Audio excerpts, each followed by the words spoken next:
to Exploding Heads Horror Movie Podcast, episode 122. I'm Dave Z. I am here with the last Boy Scout and the Canadian Jaded One. Say hello, boys. Hey, What my name is up? Christian. Hey, my What? name is not. Why are we introducing ourselves to our very small audience who knows who we are? You know why? Because I listened back to the Watson thing to the last show yesterday. I listened back always the day Slit before your own wrists. because I forget what we Did you said. did you Stanley yourself? It's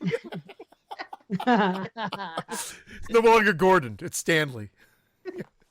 Gordon the suicide. Oh, that's funny. I have a Gordon reference in one of our movie reviews tonight that I noticed. Really, I think someone Gordoned themselves in host. Jamie's gonna hate it. We got into a discussion the other day, and she is adamant on Gordon not being suicidal, still being alive, and being very smart because he avoided danger. So That's one old fucking dog. Imagine that. They do like a retrospective. It's like Gordon, like, and then it's like a flashback episode to everything. Isn't that in the box set? That's the bonus disc. The bonus dick. And then Jamie would be like, "See you skunks! I told you he lived. I told you." That's all the bonus material is 8 hours of Gordon. Go ahead, do it, Christian. we should get sell like our own. a scar from the window. A broken back from Jason breaking his back. And at the end, he just turns to the camera and goes, "Hmm." And then a mask comes. He wears a hockey mask. No, the last line is him going, "Come here, Tommy. Come here, Tommy. Good boy, Tommy. Come here, Tommy." And fucking Corey Feldman walks up to him. Jason might as well be a dog now. This will explain what happened between 4 and 5. Gordon's rampage.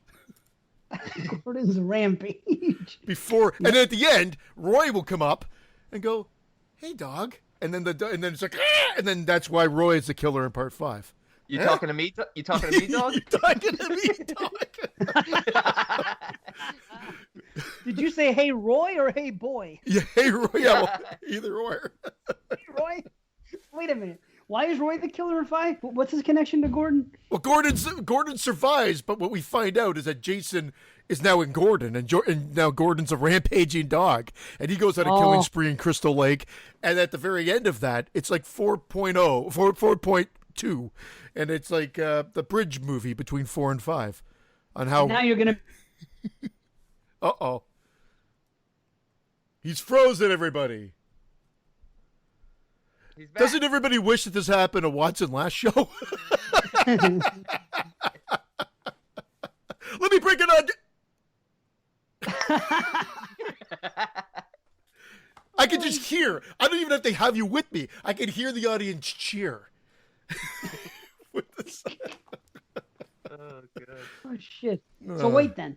What I was saying before as I froze is that Jason Goes to Hell is now going to be canon. That's when it started. The first person he jumped into was Gordon. Well, that's what they say. The first there are people that say Roy is like that precursor. Obviously, they're stretching, but they're trying to make a connection, and he jumped into Roy to explain that Jason Goes to Hell wasn't that far of a stretch. But this is not going to be a Friday retro, Brandon, so don't weep. I just wanted to find out. I know Dave got the box set. I'm getting mine next week. I've read online that there's some inconsistencies. Like, I know Jason, Dave, you don't care, but in Jason Goes to Hell, the uncut version, they don't have the fly snapperino with the hand. Supposedly they missed that scene. I heard that. Do you think they'll replace everybody's? Who knows? I saw somebody post that there was issues with 5 different discs. Yeah. That's just their set, though.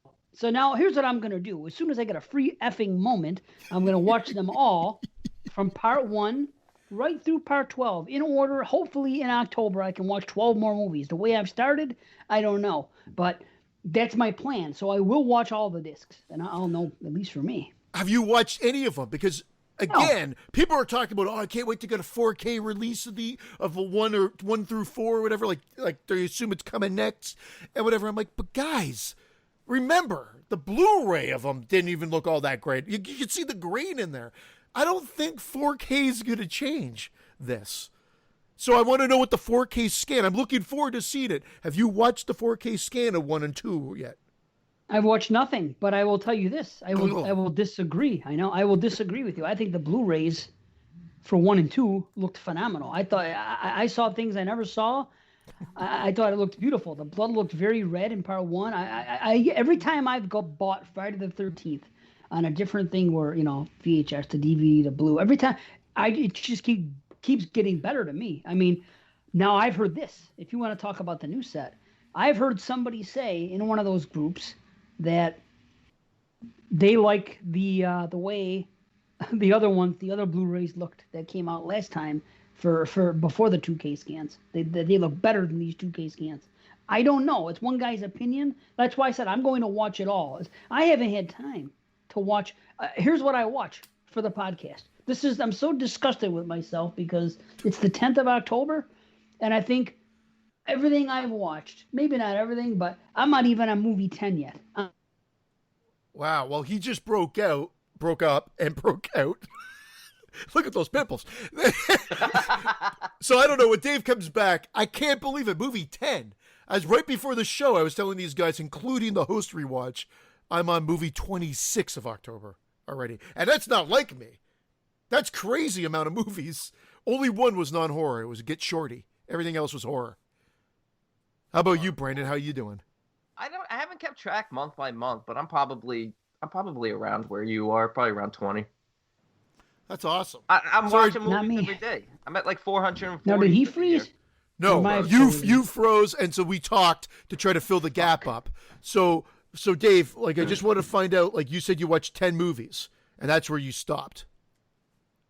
Yeah, and then I came unfrozen, and then Brandon was talking, and then he froze, so this is going to be a fucking nightmare. So I'm going to stop the recording, get the fuck off Skype, start all this shit over, and if this doesn't work, we're going to have a real problem here today, everybody. But let's try it again. Hopefully restarting this shit will fix it on my end. Sorry. Nope, no problem. Right back. Maybe. So, as we were saying, you watch 20-something movies, you watch 20 movies. Exactly 20. That's weird. I just looked it up. I was at 19, really? And I forgot to log one from last night. So, yeah, 20 exactly. I'm going to find out exactly how many I've watched. I'm going to go to my... I had not logged these last 3 that I watched for this show, but I'm pretty sure that when you go to recent activity, it tells you by the month. What it does. You can do that. The day. Okay, let's see. October 5th. Okay, so let's see. The Lodge. October 2nd is really everything I watched for this show, possibly. Oh, no, okay, hold on. So let's see. Oculus on the 2nd. It Follows, The Lodge. That's 3. Halloween. Oh, yeah, I watched the 2 Halloween. So that's 1, 2, 3, 4, 5. House was number 6. And then the 3 movies that I watched. So 9. I watched 9 movies, and all but 2 were for podcasts. So you're almost at a movie a day?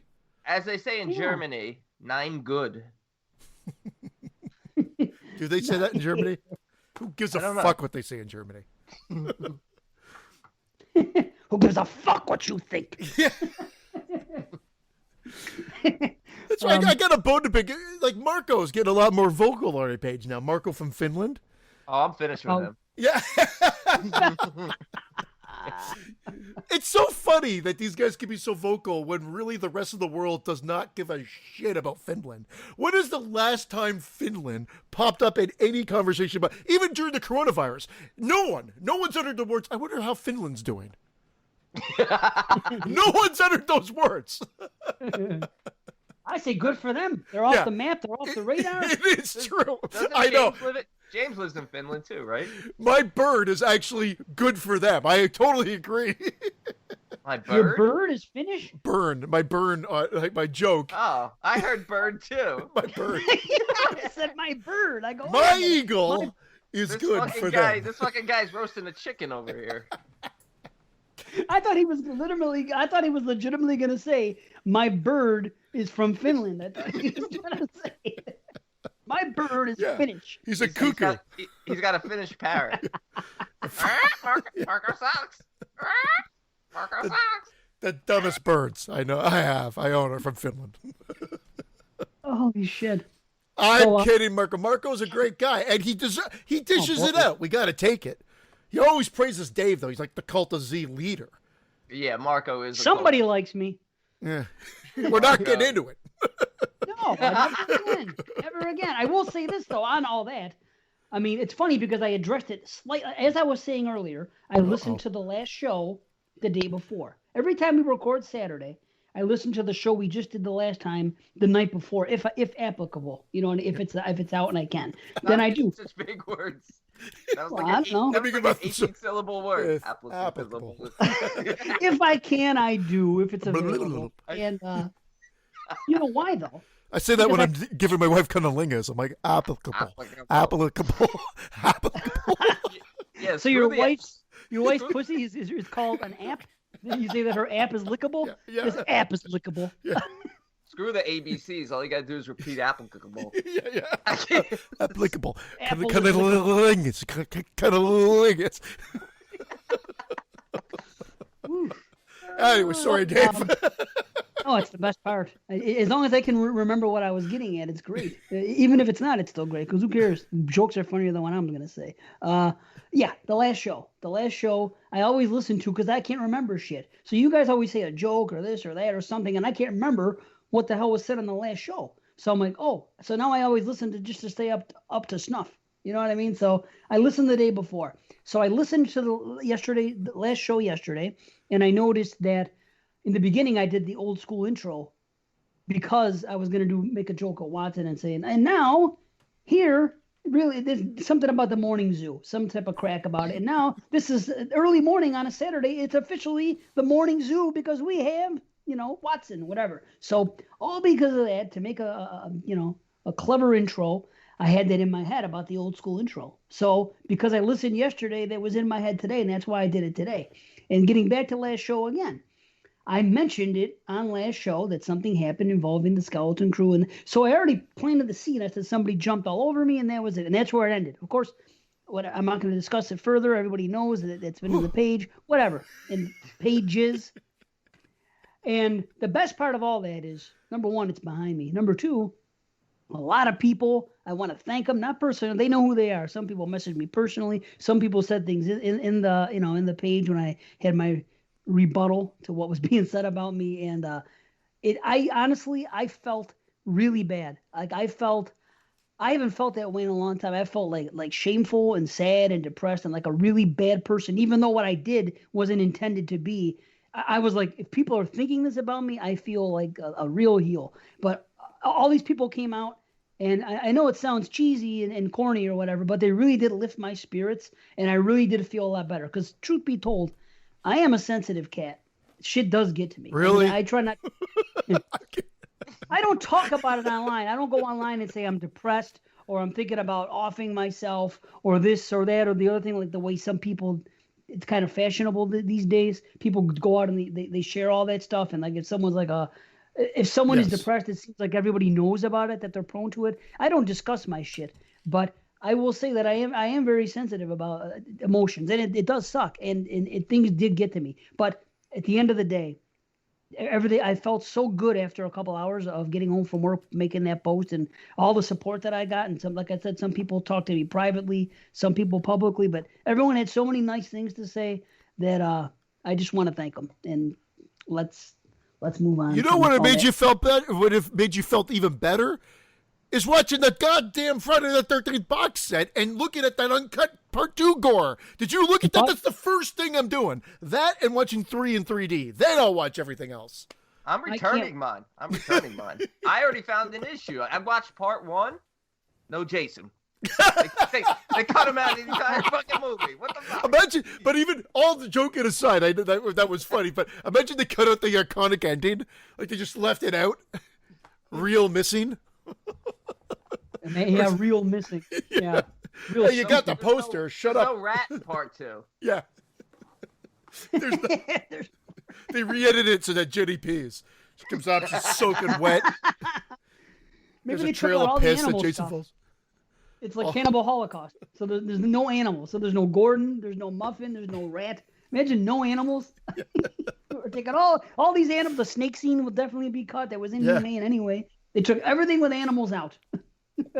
The animal-free Friday. We should put up our own. We should sell it real cheap. You know what I mean? Because who's going to buy it from us? But I mean, we should come up with a Friday the 13th thing. All of them do our commentary, our own commentary through it, and put all the stuff in it, and then freaking sell that as a. Oh, we get arrested. Maybe not. Yeah, I think that's called copyright infringement, Dave.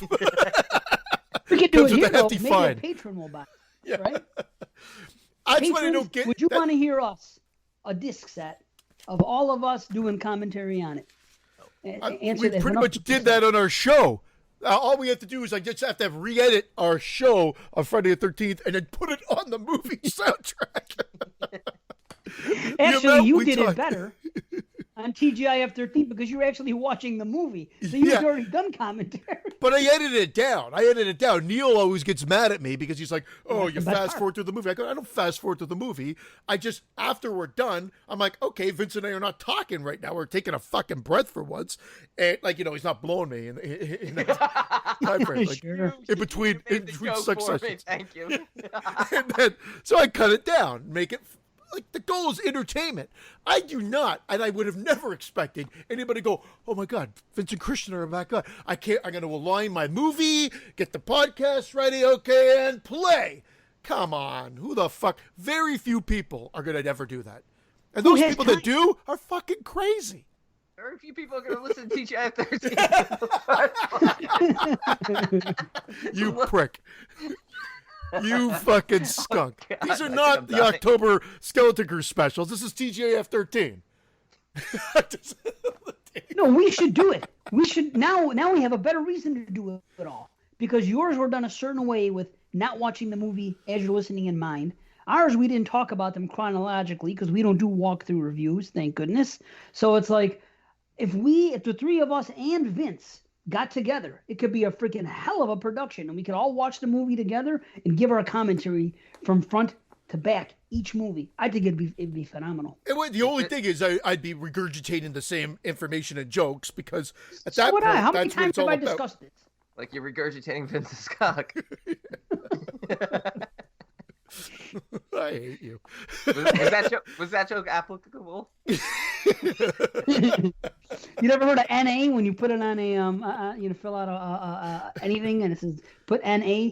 Non-applicable. I can't say the word to that. I can't say. I don't know if applicable.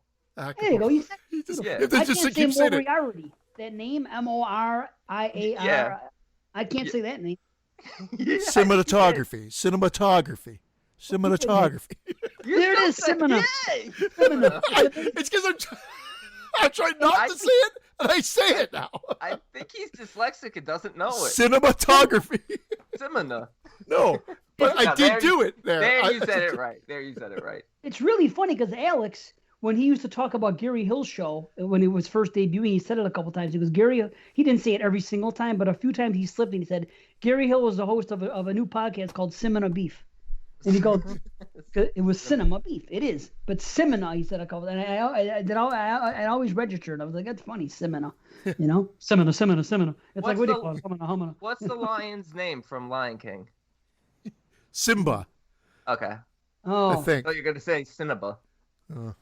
Cinnabons? They can't all be winners, folks. By the way, look behind Christian. I had to order that freaking VHS to get here's a mask with red lights in his eyes. People are up in arms with that, too. That is weird that they did not include that one. Even as an insert. Like, why would you have put the other two covers in that box set and not the original? People hate it. That's why. Not according to every horror fan that's posted about the set since it's come out. I guess the people thought that they hated it because it's like a nostalgia. They hated it until they didn't get it. Yeah. It's like, if it was in there, they'd be like, "Oh man, I wish they'd come up with some new artwork. I hate this." Yeah, you can't win with fucking horror fans. Especially franchise fans. You know, whenever it's a franchise, why'd they put the original art? They could have come up with some new artwork. New artwork. Why did they put the original in here? Well, it's smart. They do two. If you have two, one of them should have been that. Instead, it was that old poster. If Jason haunts you, you're dead, or whatever. You know that thing. The joke we cracked last time. You know what I mean? What are you doing? I'm just admiring the artwork. I know, it's great. I love walking in my Friday room, especially now because I got the posters. Do you go into your Friday room any other day except Friday? Every single day. Every day. I go in there and I look and I admire it. I'm really happy. And I always second guess about the Halloween corner, and I wish I would have made this decision first so I could have every single thing just be Friday. And I'm like, what am I going to do? How can I do it? But I have no room. So it's like, do I take some other posters down? How can I take posters down that I own that I like and just get rid of them? You know what I mean? It's I don't know. It's starting a new podcast. No more room in Dave's basement. Right. That's a Brandon joke. That is not as witty. That's a good joke. I like it. But I got the set 2 days ago. Yay, Brandon likes my joke. Sorry. I got the set 2 days ago. I got the frames yesterday. Everything lined up perfectly. And last night I framed them, and oh boy, it was a headache to do because of the cats. No matter what time I tried to do it, the cats were there. Now, I came home from work last night, had to go through freaking 2 hours of BS because of all the stuff I posted. Because remember, I'm just hearing things at work. People are sending me screen caps. Look what she said about you. This and that. And I'm like, oh man, look at this. And now I'm listening to our podcast, and I really wanted to listen back to that lodge and everything else because I know we got deep in the weeds, and it was an interesting review. And I couldn't even enjoy it or concentrate on everything we were saying because I'm bugging out about all this. So, and of course, I'm like, I'm going to get home. As soon as I get home, I'm going to get my wits together and I'm going to post a response. So I go home at 4 o'clock, 4:30, and then I put it up. Now, my plan is to come home from work yesterday before all that nonsense. I have to watch It Chapter 2. It's almost 3 hours. And I have to watch the host, 4 hours worth of stuff. I'm like, okay, let me do this. But now, because all that stuff happened, it took me 2 hours to even be able to start watching the movie. And then I'm excited about the box set, and I got the frames here. So I come home, and right before I watch Chapter 2, I come down here. I'm like, let me try to do this and whatever. And the cats, they're walking on the poster board. They're walking near the posters. They're doing this. I cannot do anything, especially with Lucky, because he needs to be doing something at all times. So I'm like, son of a gun. All right, I'll go upstairs. I'll watch the movie. Eventually, they fell asleep. So then the movies end. It's like 11 o'clock at night. I come downstairs, almost midnight, actually. And I'm trying to do it again. Here comes Lucky. Oh, my God. And now he's walking on the freaking... Now I have the stuff out that comes with the poster. So when he's walking, he's getting freaking cat hair on the freaking... It's not glass, but, the plastic part. That's when you just lock Lucky into the frame, and he's just like... It's like a cat, like... There you go, Lucky. Remember those cartoons? When the cat would be flattened up against the wall and then slide down? Just lock him in, and then you can... The whole night is yours. You can always take him back to where you stole him from. Oh, poor baby. So I had to legitimately go into the laundry room where I just have enough room to sit on the floor and do this, and I got stuff all over the laundry room, so it's hard to do.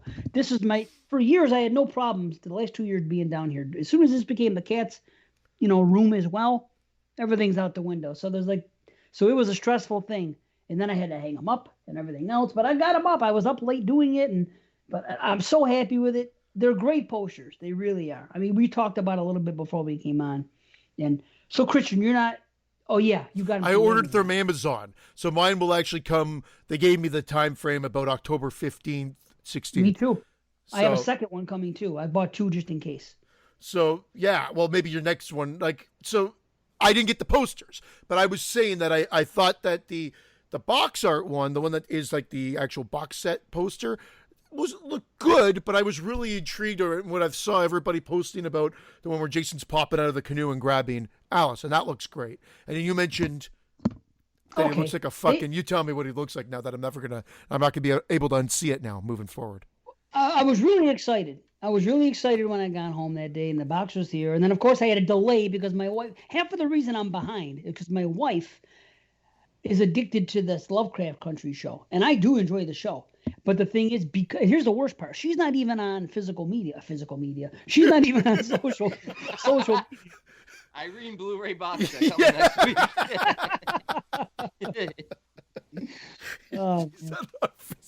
She's not.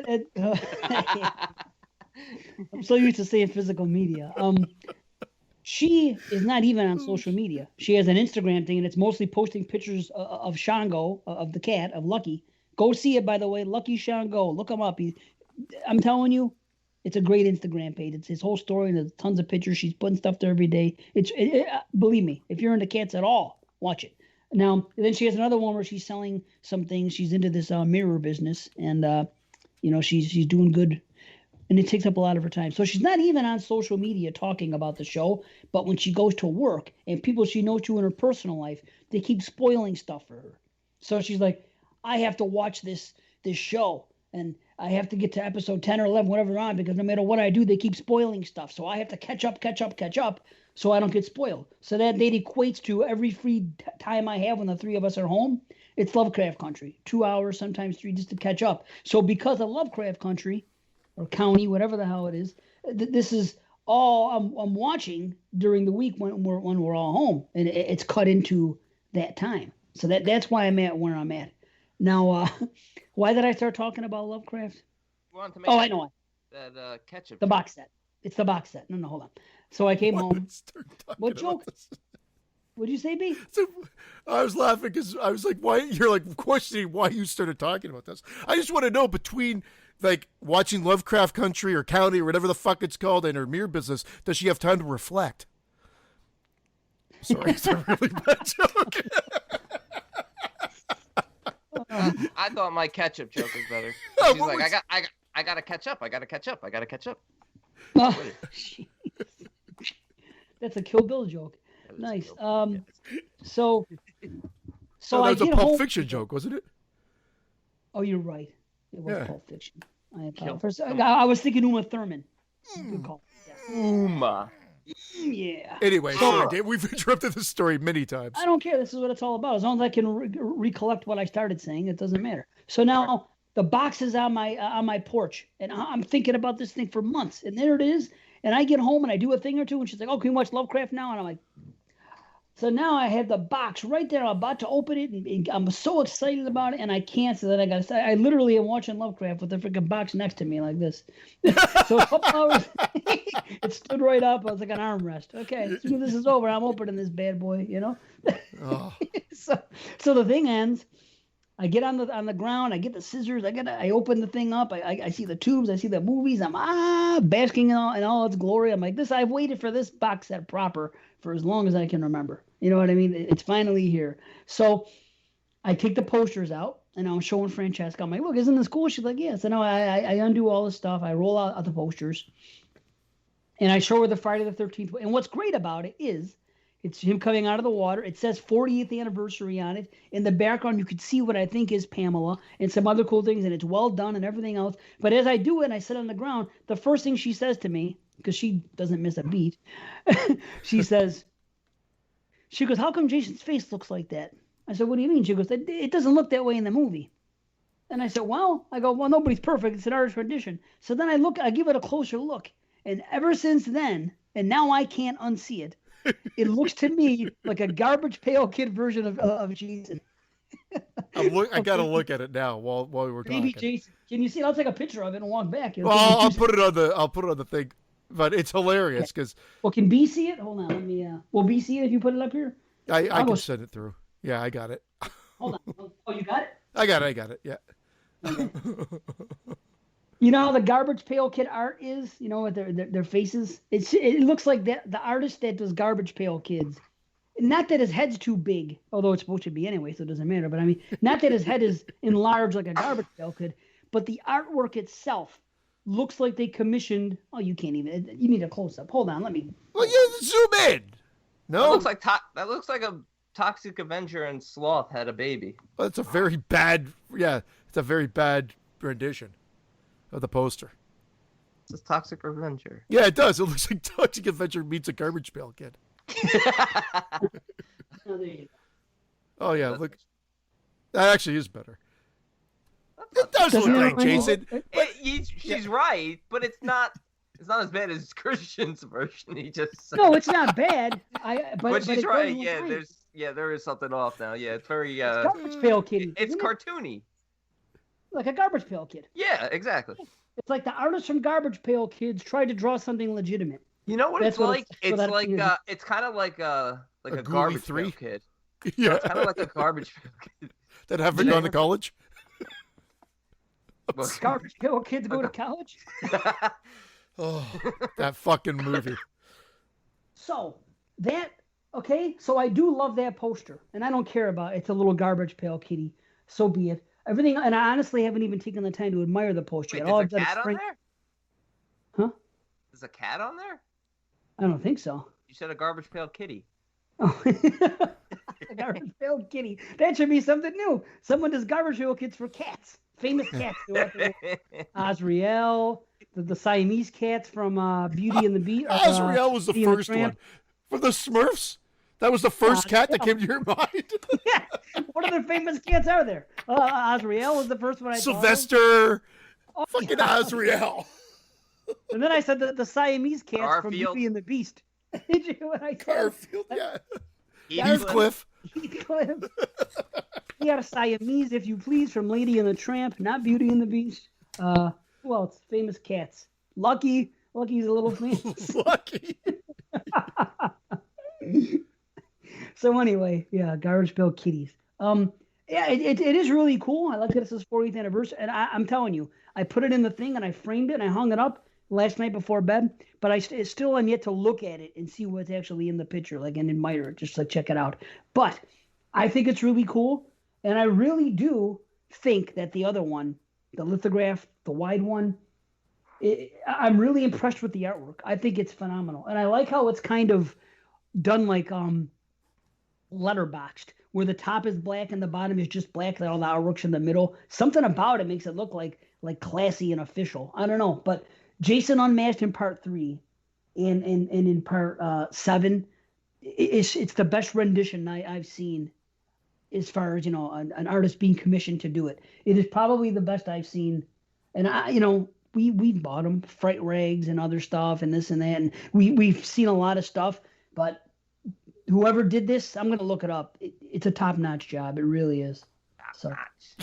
Top notch. Well, I'm not getting the poster, but I'm looking forward to the box set. And yeah, hopefully, I know there's people complaining. We were talking about this before as well, but about certain things. But at the end of the day, I just want to see how those 4K scans look and watch it in 3D. Poster. There's a third poster that I got. I don't know if it was meant to, but here it is. Fucking Davey makes another. How fucking cute is Davey? I fucking love Davey. I'm obsessed. How about an artist rendition of Davey? Do you want one of those? I would buy it in a heartbeat. Maybe we can get one commissioned. Actually, I can get one of that done for you. I'm going to get one of that for you. When's your birthday? June. Okay. So next June, I will get you an artist rendition painting of Davey if you agree to hang it up. Oh, absolutely. If you're just joking and you really don't want it, then forget about it. But if you want it, I'm not joking. I think they should do posters of horror animals. Let's start something. It could be our gig. Horror animals. Trading cards. Yeah, trading. Gordon. I'll trade you 2 Gordons for a muffin. Throw in a Davey rookie card. and a Friday 2 rat. And all the deal. There's been a lot of animals in these movies. There have, and I Think about Argento. Argento can have his own set. All the animals in his movies. Wow. The Argento collection. I'm only putting 3. I'll only give you 3 flies on Great Velvet. I can't afford to give you the 4th. Yeah, each fly has his own thing. Oh, speaking of the devil, look who's here. Uh-oh. Who's here? It's the Cat of 9 Tails. Yeah, indeed. Come here, buddy. Lucky is here. Come on. Well, so Lucky. I talked about this on the page, and I did that challenge. I challenged myself to watch Ghoulies 3. Ghoulies Go to College. And myself. He pulled a beat. The only man who Holy challenges shit, himself. yeah. That was a challenge. One movie challenge. Watch Ghoulies. Are you fucking kidding me? This movie, I can understand why people can like it, but it's like, take everything that you liked about Revenge of the Nerds and Animal House and then make it not funny and then throw goofball talking ghoulies into it. And that's what you get. There's no horror here. It's just really bad joke after really bad joke. almost none of them land. I think I chuckled twice. And again, if it was any other movie, the chuckles would have not even existed. If it was an actual funny movie, it just happened to be those. That's what elevated it. Like 2 chuckles. 2 chuckles and fuckles. Chuckles the ass clown over here. I want everybody take a shot every time Christian says chuckles. That's it. That's all you get in this movie. I challenge everybody to watch it. It's on Tubi. Continue. Enjoy. It's on Tubi? Yeah. It's on Tubi. Okay. Yeah, I saw it one time and one time only, and it was for a podcast, of course. It was Skeleton Crew when a horror franchise jumps the shark part 3. And that was the one that we watched because that one we decided to jump the shark at that movie, and I watched it, and it was horrible. I'm with you. I don't remember much about it, but I remember it was horrible, and somebody was skateboarding or doing some crazy thing and outside of a school. I kind of bugged out because you said Animal House, and that brought me back to trauma from last night. But and I was just thinking about an Animal House meme. But yeah, Animal House. Yeah, I didn't watch it in so long. Wow. See you next Wednesday. Oh. Anyway, that's exactly it. Like, you're like, well, maybe this will work, but nothing works. John Carl Buechler, I mean, R.I.P., but he was a horrible, horrible director.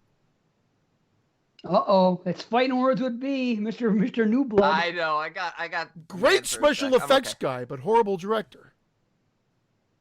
You're probably right about that. Sorry, B. What did you say? Don't mess with James Van De Beekler. Well, hold on. Hold on now. James Van Der Beekler. What about Beaker? And Bunsen. Bunsen Honeydew. Dr. Bunsen Honeydew. Me. Yeah, that stuff's great. What about Beekler? Okay, let's talk about Part 7. Don't you think that the writing of Part 7 was more the problem than the direction? Yep. Or no? Yeah. Okay. I could agree with that. I think it's because he actually did a couple of good, cool hero shots of Jason. He did. It's just I don't like the lighting. I think there's 2 major faults there. The director of photography or the cinematographer was shit. The soundtrack was shit, and the script was shit. So he really didn't have much to work with. But having said that, when you follow it up with Ghoulies 3 and your other credits are fucking Troll and Cellar Dweller, we got some problems. I think he did Troll. Maybe I'm wrong on that one, but Cellar Dweller at least. Like there's some bad fucking shit there. Dweller. Yeah. I gotta fucking just. Did he do Prison? No, he did the effects on Prison. That's where I think him and Kane Hodder went. I think Rennie Harlan directed Prison. Oh boy. Okay. Yeah. Your fave. Speaking of Rennie, you guys ready to review? Speaking of Rennie, what was the name of his dog? Yeah. He's in the third pack of cards. Toby the fucking asshole dog. Worst dog ever. Worst dog in the history of what? Not even a reason to be there in that movie, except for that thing at the end, the fake out. And it's freaking a dog. You know what I mean? I mean, come on. Anyway. I am ready to review a movie. I'm angry. At least he got to see New York. That's what he was doing the whole time. Yeah. When he ran up. He was absorbing the sights. Yeah. Nice. Absorbing them. Anyway. Let's talk about it. Let's talk about what we're doing tonight. Let's talk about it, baby. We're talking about It. Chapter 1 and 2. This comes from TMB, Homie, and Catherine has asked us to do Host, currently on Shudder, the big phenomena earlier this year during the big kickoff of COVID. So it's gonna be an interesting night. Should we do Host now, or should we? I think we should just do it now and then go into it. No, it should kind of be the main event. Host can be the thing about Host is, I have a feeling it's going to be a short review. I mean, we're going to do the best we can, but she chose it, and we always do. But I'm like, the movie's 55 minutes long. It's not even a movie. It's a short. However, who knew that you could do it and it would be on people's top 10s? Like there's a little bit. I guess here's the thing. When I first saw it, I didn't see why there's so many people praising it and loving it. I thought it was okay. Then when we were talking about it in chats and whatever, I'm like, you know what? Yeah, okay. In retrospect, maybe I'm just being a little hard on it. Second watch was better. I actually enjoyed it a little bit more the second watch because I didn't go in with any expectation of other than knowing and seeing it already. I'm not saying it's great though. I still think it's I think it's an extended internet scare video. But that last scare made me jump, so I guess it succeeds. Ratings? Yeah. You got to bring it in first, B. Oh, I'm sorry. Fuck me. Ratings? What is wrong with me lately? It's directed by Rob Savage. Written by Rob Savage. Oh, yeah. Yeah. Okay, 6 friends hire a medium to hold a seance via Zoom during lockdown, but they get far more than they bargained for as things quickly go wrong. Oh, yeah.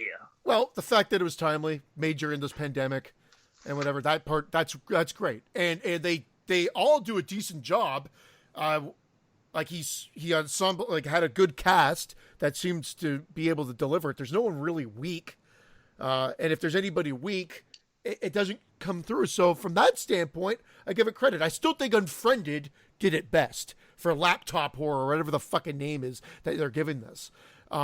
And I think part of me, there's a little bit of jealousy in the sense of like, this is exactly the sort of style I've envisioned for for the Exploding Heads movie. However, that Exploding Heads movie, A, is not fully written. B, is all relative on being made if we think we could deliver on an acting standpoint. And B says he doesn't think he can act. But I'm like, B, you're playing yourself. You can do it, man. You can. But I'm an enigma. I still can't figure myself out. So I would have to shadow me for a few weeks to get to know me. And I don't think I could do it. But together, that was the whole premise of it. That was no question. I was questioning whether I knew you couldn't do it. Yeah, it's easy. It's easy to do. So there's part of me that's like, I like the fact that this exists. I like that there's a subgenre now of found footage of this laptop horror. So there is room for the idea. And you got to remember, like, okay, we talked about how this is made during quarantine. You know, everybody's doing this remotely. I mean, the whole production is done remotely, and even the actors had to learn how to do the special effects because they have to execute it themselves. So the actors were given workshops on how to set up the special effects and how to do it. So in that sense, I might give it a little higher score than I would. I think I came in a little higher on my first watch. And after the second watch, I might have dropped it down only because of the fact that I say to myself, it's good. I appreciate it. I'm glad it exists. But am I going to watch it like a dozen more times? Am I going to watch it one more time? It's like watching an internet scare video. You're like, oh my God, that scared me. I'm going to watch it one more time as I show my daughter or my wife and that type of thing. And then once that novelty's over, you never watch it again. And I don't have a daughter or a wife. So, like, I'm done. You have a dad. Show it to dad, no? Father. He watched it with me, so I'm done. Okay. Right. There you go. Well, I watch it. Well, give it time. After the Niagara Falls date. Who knows? Who knows what's going to be going on with your life? And, you know, eventually in 2025. We'll get there. Well, whenever these sons of bitches let us back into your country, you know, we'll see what happens. Yeah, because no one wants to go to the American side of the falls. That's for sure. I can't blame. No, that can't be. No, I wouldn't want them to come here. No, it's embarrassing. So, which makes sense. I hear you. Okay, here it is. The first time I saw it, it was because everybody was making such a big stink about it. You know, I get it, and I think a lot of that stink was because it was a COVID thing. People were excited. They were jazzed because they were talking about lockdown. It was made during these times. It's laptop horror. It's quick. It's easy. We had nothing new. It's fun. There's nothing else happening. No other movies were coming out. We're just being told about cancellations, delays, and everything else. So it's perfectly timed. Yeah, people wanted us. People were hyping it up. I'm like, okay, I'm gonna watch this right away for the first time with my wife and my daughter, and I did, and we all enjoyed it. I came away saying I really did like it. I just don't. I'm not sure I get the hype where people are saying top 10 of the year and this and that and, you know, next level of laptop horror. And I love this type of stuff. Anything found footage, and I have an interest in. Now, this time watching it, I had a similar experience that B had. But this is what I'm saying.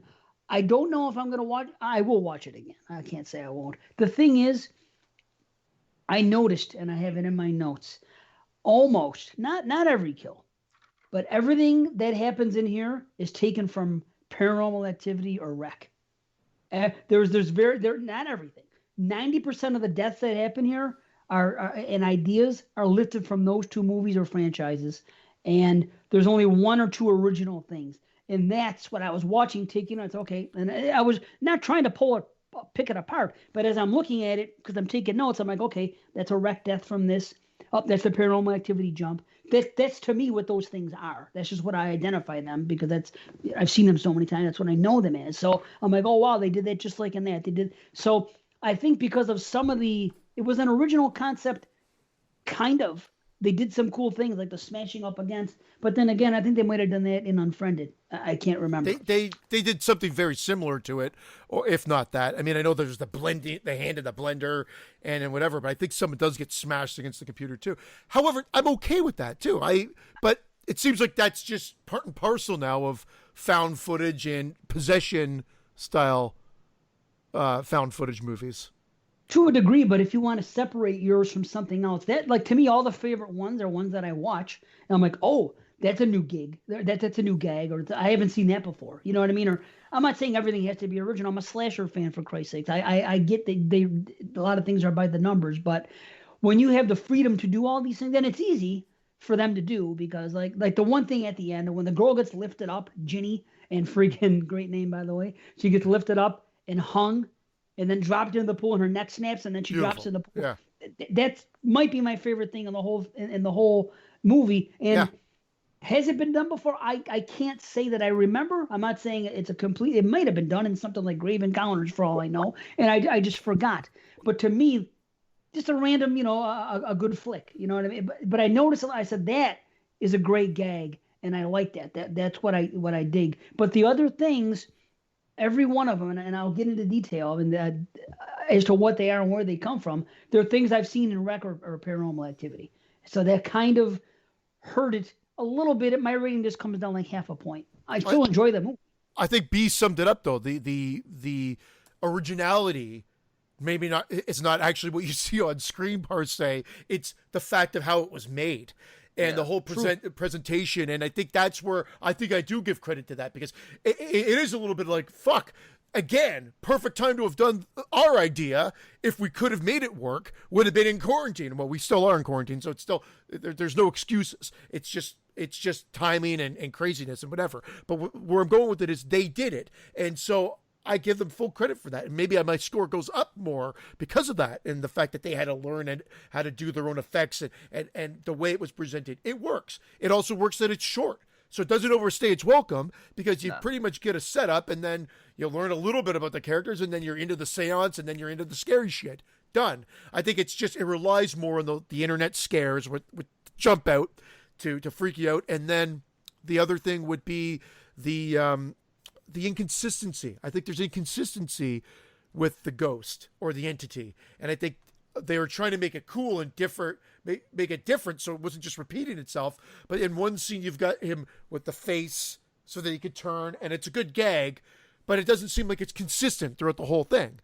Well, it's a good gag because it's killing that girl Emma, who's been playing with the filters the whole time. So it has like a filter there. And but then that makes more sense. So then, okay, I get it. Stop with the filters, and she's using the filter. Okay, that makes sense then. Then I'll give it credit. I do love. And remember, we're talking about a demon here, not a ghost, because they talk about. That's another thing I really like about this movie, is the setup about how the Salen character really explains what's going on, even when shit hits the fan. Like, Gemma, you reached out to a spirit, this Jack. This kid who died, who hung himself in school. She made it up. So she basically invited somebody to inhabit this character of Jack and enter our realm, because Jack doesn't exist. So this demon came through and then just starts causing chaos. I really enjoyed that. It was a very well thought out but simple and logical explanation for why. And why they're doing a seance in the first place. This girl, Haley, is really into them. They're bored. They're bored. They explain it. Exactly. I get it. That's fine. I was on board with it. I would do it. I would probably do it too, especially after watching this. This way, like if we had like 6 people and someone said, "I know a person that 100% does this. It's legit. You know, it's not. They're not doing it as a joke and whatever it is. And they say, hey, let's do one over Skype or Zoom or whatever the hell you want to call it. I would do it. I would give it a shot. I mean, my wife would be mad because she says you shouldn't invite that stuff, and she probably does have a point. But that's Happy I can't help it. Spookies. But she'll be watching Lovecraft Country or County, so she's fine. Christian, did you cringe when they said Happy Spookies? I know. In retrospect, There ain't nothing happy about spookies. I do. There's a couple of great lines in there. How they're like, how making a joke about how you can't cough anymore, and instead of covering your fart with your cough, you have to fart to cover your, or instead of coughing to cover your fart, you have to fart to cover your cough. Now, I thought that was funny. That was a good play on it. That was a good joke. And then That him is talking. funny. What was there was another joke about him not even being able to use Pornhub anymore because his girlfriend's all around and At the family's house Yeah, because they don't like at the dinner table or at Yeah, whatever, at something like that. Yeah. But it's great how they introduce him and he's in on it, and then she's like seduces him away to have sex, and he's like, "I'll see you guys later," and leaves, and then he comes back all like hunky dory, and with that head fake That with clown. the clown that comes in, and he's like, "Hey," and he's like, "Oh, "You look like shit," and now he gets brought back into it. I thought was great too. So there is some good interplay here, and I definitely enjoyed it a little bit more. It's not great. I still, like I say, for this type of horror, I think. I mean, I know I think the Den can get put into this, but the Den kind of takes it out, and you get more found footage or security cam footage later, I think. But the Den and Unfriended definitely are on top of this sort of subgenre of the, in my opinion, anyway. But this was fun. This is fun, and it's worthwhile watching, and it's short. So you in that regard, you can't go wrong. That's true. Yeah, they set up the characters well. Everyone has their own distinct personality. They're all likable. I like the Caroline character. She has that I love her. that background effect where she keeps walking to her own room. That's That's cool. really cool. They introduced her dad at the beginning. He's like a goofball. He's flashing the friends. It's just kind of like, I don't know. They make them very relatable, very likable characters. And I appreciate that. I like when she goes and explores in the attic. You see the legs hanging. Creepy stuff. That was cool. The first time, I was thinking of Ju-on. The first time when they opened the attic and they put the thing up, I was waiting for something to come right up to the thing. Didn't happen, which was cool, but the idea was 100% reminding me of Ju-on. But then seeing the legs dangling there and stuff, that was cool. There were some cool things. Like I said, I will, I think my rating will ultimately stay the same because I do admire how they did it. It is true, especially. I give it a half a point higher for just the story behind it and just the drive to get this done in such a short period of time and how they did it. But I did drop it down a half a point overall. But I mean, I really love the story aspect of it. The fact that she's, Salen, the exact word she used was that Gemma created a mask and anyone can wear it. When she's talking about making it, I thought that was great. That's perfect. Nobody ever really gets into it. Like, oh, it crossed over from the astral plane. Like, they didn't get too deep into that. Yeah, it was funny. The astral plane joke was funny, and you see Regina and Teddy doing a shot every time she says it. Oh, I love that type of humor. Yeah, yeah, I like that. Like, what was that plane called again? Yeah. That's our type of company too. That all worked, Totally. and I noticed it much more this time too. That the writing's actually better than I gave it credit for the first time. So it was definitely worth seeing again. But like I said, I don't know if the novelty's worn off. So we'll see. But again, it might be something that you revisit every now and then. No differently than a lot of these horror films that are of the same ilk. Yeah, I'll watch it again. I'll watch it like probably a year from now. It's just that I've watched it twice in like a matter of like 4 months or something. So I mean, that's fine. I'll probably watch it again in a year. It's maybe something that I'll watch in next October or something. Who knows? Here's a question: the Polaroid thing. Where have we seen that recently? Because it was bugging me. Somebody taking a picture with a Polaroid and getting closer and trying to get an image on it because it was dark and they were using it. They were snapping it to get the fucking the from bright... Rear Window. It reminded me of Saw. Yeah, it's in Saw. Maybe it was Saw. Yeah. Did Just reminded me of Saw with Adam with the sound effects of the clicker and and then you get Maybe attacked that's by Pighead. I do wish some of the kills were a little bit more gory because we got teased with that Caroline kill, which was freaking awesome. I mean, you see her coming in and out, smashing her head, begging for help, and the blood is just oozing down her face. And then some of them just felt like quick cutaways, almost like slam and smash the camera. Especially like Radina. Emma, at least she gets lifted up into the air and then she drops, and then I forgot what happens to her after that. Oh, she's the one who Gordons herself. That's where I made the joke, because the spirit like throws her over the balcony, the demon, and she hits the table. Yes, she did Gordon herself. Yes. That was like, oh shit, she just Gordon herself. Gordon, the suicidal dog. But Radina's kill and the two girls at the end, they should have had some more blood in there. Well, they're going more for the scare, I think. I know they definitely were. Although I thought the only comical part in terms of the violence, I don't know what it is, when Gemma gets hit with the bottle at the end when she walks into Haley's apartment, that glass bottle flies and hits her in the head. It's like a Three Stooges routine. the way she goes out, it's very Three Stooges. That's a perfect way of putting it. College girl, eh? That's awesome, man. I'll tell you what was cool is Teddy being on fire at the end. The way the fire engulfed him, the way it slowly came up, and then that was a good trick. He got the worst kill. Him and his girl got the worst kill, and they weren't even on the call for that long. That's because they were kind of the not him, but I guess they were kind of vilified. She was kind of vilified by the rest of the gang a little bit, Yeah. So. But I do like how they introduce her at the pool, so it comes back into play after. I thought that was great, because that is the best effect in the movie. Oh, it's great, isn't it? Snap and then dropped into the pool. Yeah. Good stuff. But again, see, the issues I had as I'm watching, these are the notes I'm taking, is that I can't help but call it that. You know what I mean? But I do like that clear mask thing. That part when the clear mask comes on in the that's the filter thing. Yeah. That was pretty cool. I like what that. I wrote was the powder on the floor or the flour on the floor. That's it. It's been done. Paranormal Activity in the same, that entire sequence is Paranormal Activity, because there was two things. The jump was Paranormal Activity. All the things in the kitchen open, all the drawers. That's from part 2. And then it was immediately followed by putting the powder on the ground and the footsteps.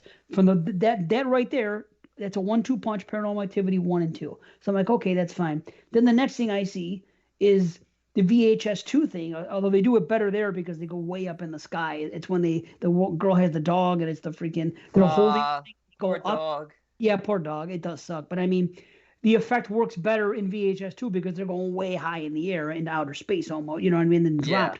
This one, she gets lifted up, outer space. To her ceiling. Oh, whatever. Imagine if the job took like 3 days. You watch it, it's like a 72-hour scene. I hung on to it the whole time. The dog drops all that. They showed it in slow-mo, too. That would have been fun. Damn dog. It's cool though that you get her POV though. You can see she's up like right against the attic. Yeah, no, I know what you're saying. It's VHS 2. And then the other thing is which it still worked, not as good as this one, but in the original Wreck, when they're talking and the body drops behind them down the ground. They also do it in Paranormal Activity marked ones with a guy that falls on the car. So again, great gags. And you're talking about the boyfriend who went missing in the house. The boyfriend, Radina and her man, whatever. Yeah. And then they get pulled back, which was good. Then ultimately you have the wreck pull at the end of the movie where you're pulled to these like I said, I enjoy the movie. The wreck pull. It'll forever be known as that, I do enjoy him. After we get done with the show, I might give myself the old wreck pull. Put your hand in the freezer for 10 minutes first. Put my cock in the freezer. Yeah. You're going to cold cock yourself? Cold cock. Oh, God. Cold cocked and mollywopped. Oh, shoot. But yeah, I got all that in, but that's what I'm saying. I just want to do those comparisons. Not that I'm knocking the movie, but that literally that's what my notes say, because to me that's what I automatically associate that with. That's that is it. It's all been there, done that in a very once it starts moving, it's all stuff you've seen before, but it's, again, the way that they're presenting it to you that's a little bit different in that laptop format. And again, and the whole, the pluses are the timely nature of it being in quarantine and them using that, and her going out with a mask and then going to her friend's house. There is the added reality of any of these type of movies, how you have to have, like, forget reality of just getting the fuck out of Dodge or grabbing a knife or grabbing a light. It's, let me grab my laptop or the camera that we're using so that everything can be documented. Like, even when that girl gets knocked down in the kitchen and then her hand comes swinging up for the scare to knock the laptop down so that it will record her on the ground. It's a little far-fetched. It's a little crazy. You know that part where she's out of frame and suddenly her hand goes whoosh, and it pulls and then it pulls the whole laptop over. It's just, I would have liked to see you smash your mic. It's just a little. Again, it's a weird quibble because that's the whole point of these movies. Otherwise, you don't have a movie. But you have a quibble about Quibi? No, I don't. But it's just one of those things, and it's also very sexy to hear English women talk. Yeah. How they enunciate things. Oh, it's great. I do love it. I always have. Cock. Oh. Cock. Applicable. Applicable. Cheerio, Casper. I do love them. That's why a lot of my favorite porn stars are British. Something about that voice when they talk and stuff, you know. It's true. Cock my ass, governor. Governor. Top of the cock too, yeah? The top of the cock. Cock of the walk. Yeah. Especially when they're getting throat fucked. That English accent really comes out like, She's English. Their snaggletooth is hitting the edge of the cock. They never heard of toothpaste, these fucks. Don't offend anybody. Never know. To all of our English listeners from England or Wales. Wales. The Hartford of Whalers. Yes. Anyway, how high are you, C? I was going to be a little bit more restrained and give it a 6.5, but I think I'm comfortable saying it's a 7. It's good. Wow. It's a good movie. Yeah, I was initially a 7.5, I think, and then I was a 7. You still are a 7.5. I was a junior, and then because, like I said, I wanted to go back up. I went down, then I went back up, so now I'm back up to a 7.5. So how about that? He's still a junior, prick. He's still a junior, or a Jason Lloyd. Yep. Oh shit! You stole my gag. I was gonna give a gag. You want me to? I'll gag you. Junior gag. Yeah. I'll gag you a junior. Applicable. Tony Blair. Tony Blair. Margaret Thatcher. Mary Poppins. Give me the Queen Victoria and the rump. I don't even know what accent I'm doing now. It's not English. I come in here having great expectations. Now, Dave, would you call, if you lived in England, would you call Junior your Boris Johnson? That was the joke of the segment. Awesome. Well, I gagged a Boris Johnson joke, but you can't gag a joke. I'm also at a 7.5. I originally came out and gave this thing an 8. 7.5 half bumped up to an 8. Now I'm more of a 7, bump it up to a 7.5 for everything about it. I think that's a fair rating. Yeah. Oh, good. I think we did that justice. Our top 10. Cock of the walk too, yeah? Cock of the walk. Top of the cock. Top of the cock of the walk too, yeah? Oh, Lord. I'm going to give you the old Piccadilly Circus.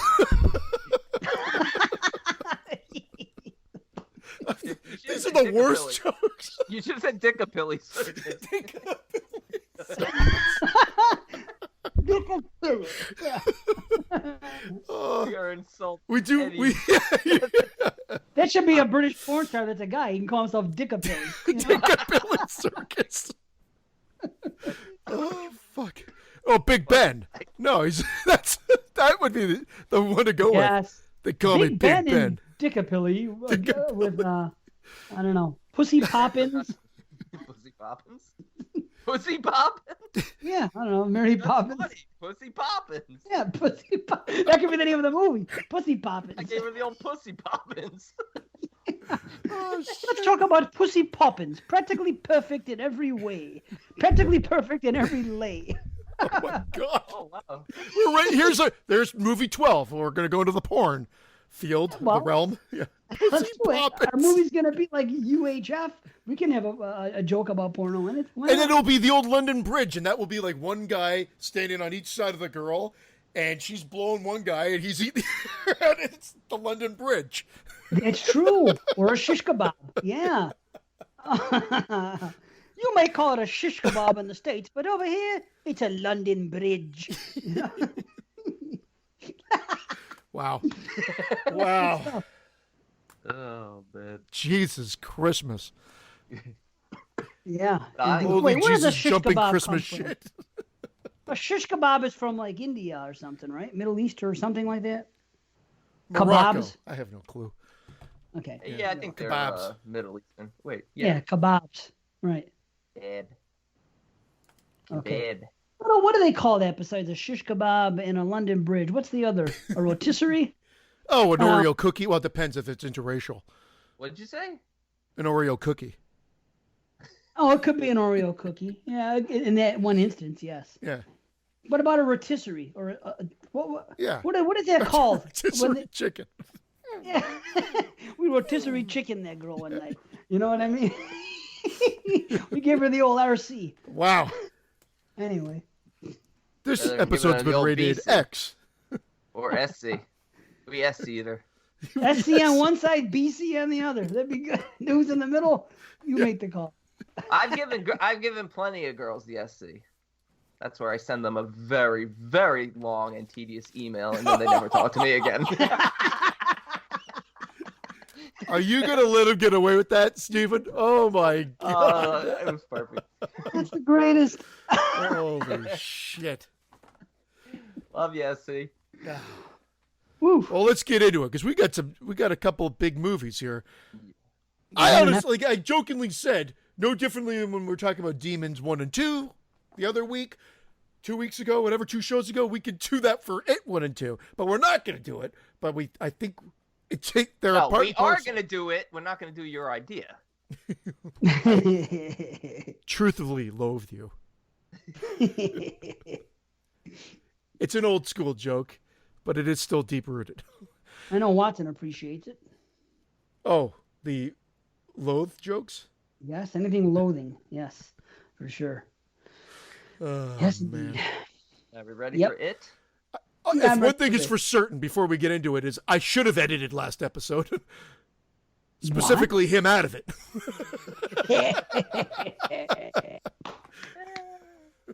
We really crack ourselves up, don't we? Yeah. All show. That's what we do. Awesome. Okay, It. Oh, sorry. It. Chapter 2. Let's start with Chapter 2. Yeah.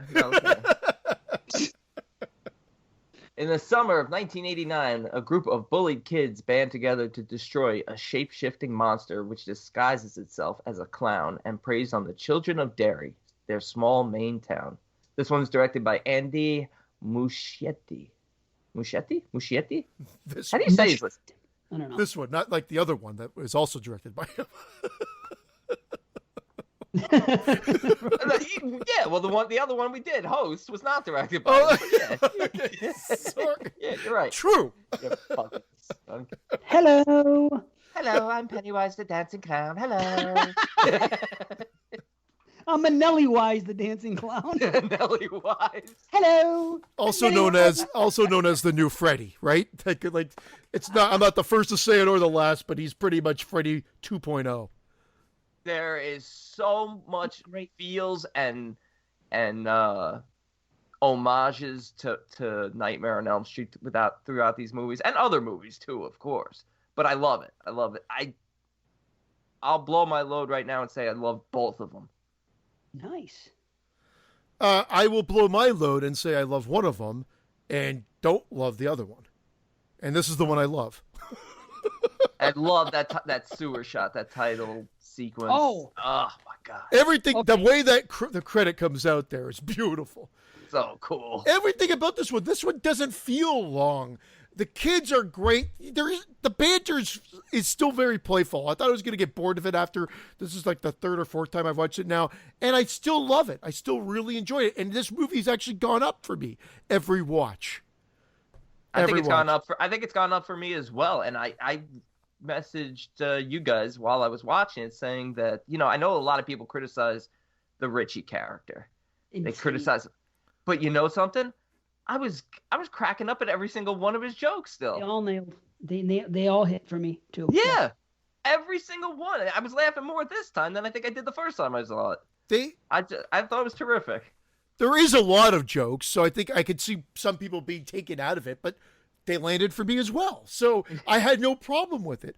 And we watched it as a family because my one daughter hadn't seen it, and she really loves character-driven. So I think if you had to ask her what her two favorite horror films are, she's going to say It Chapter 1 and 2. This is my oldest daughter who typically doesn't watch horror. And I think she loved both of them because of the characters and the story. That's exactly it. I think you just summed up why I love it.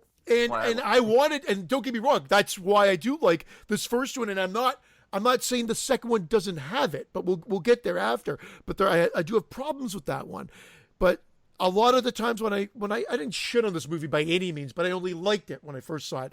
And I just said that the leper guy coming out threw me off, and every scare was always amped a little bit higher.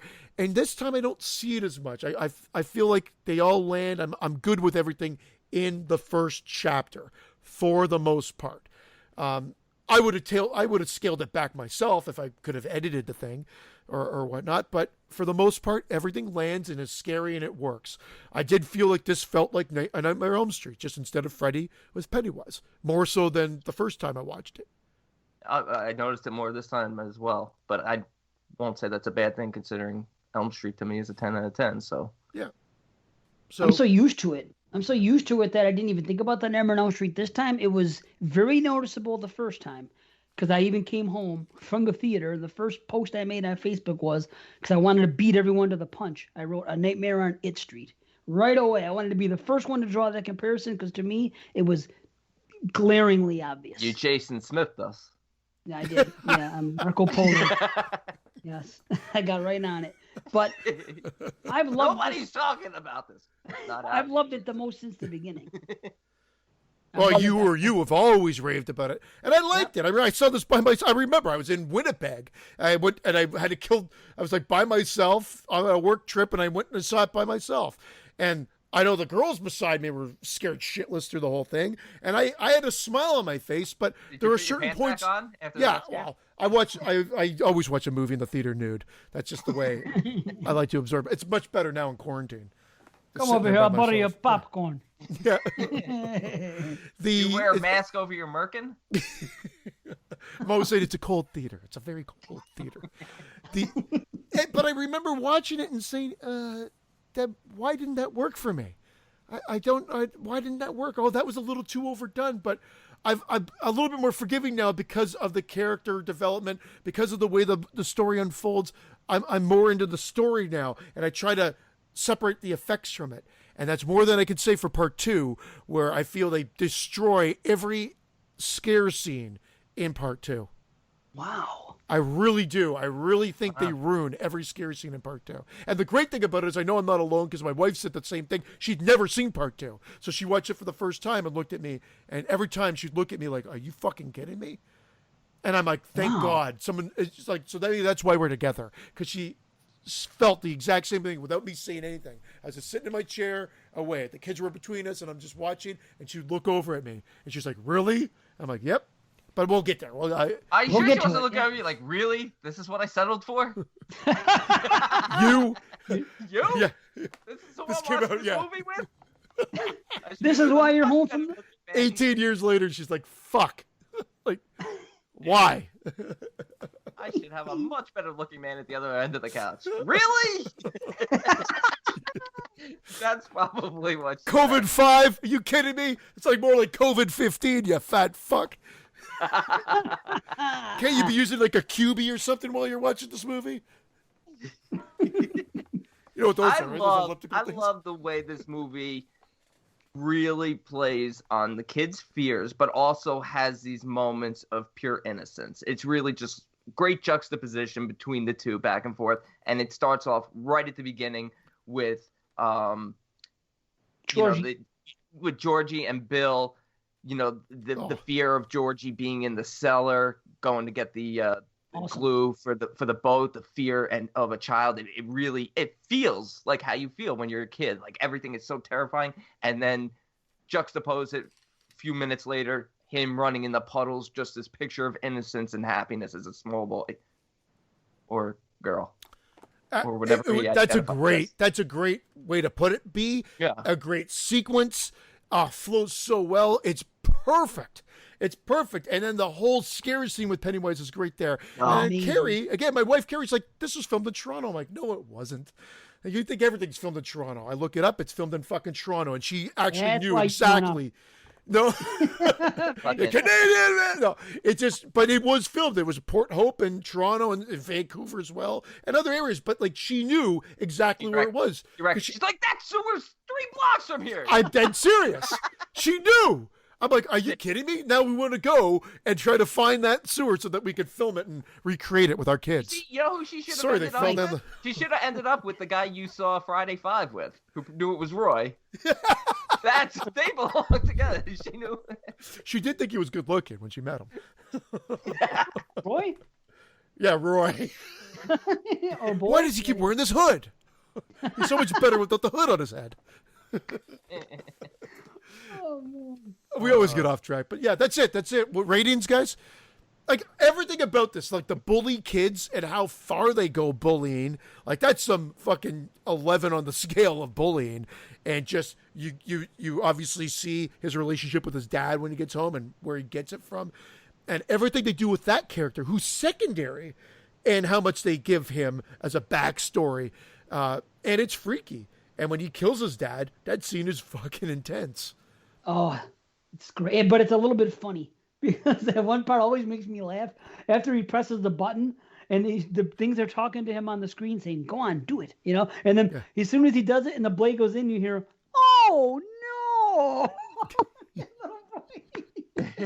He always finds comedy in these things. That's a great sequence. That's a great, terrifying sequence. You laugh and you're like horrified at the same time. It's really well done. The father's such a prick. I mean, you don't sympathize with Bowers at any point throughout this film. Oh, he's gonna kill a cat. You kidding me? No, he's a psychopath. But you see where he gets it from, and he says nothing like a little fear to make a paper man crumble. I'm like, oh, brilliant. Fuck, this guy is fucking brutal. Next level. And you see his friends are there. Like, I love how they even give a little, like, not backstory, but like they build on the character, even if his friends are like, this is going too far. When he starts cutting the kid and everything else, you're like, what the fuck, man? Like they're absolutely like they were like, going all right, on. This is enough. But that's one thing that carried over into the second film that I didn't like. I didn't like Patrick Zombie driving Bowers around. That was goofy. I hate to say it. That was brutal part. Yeah, it was, and I hate to say it.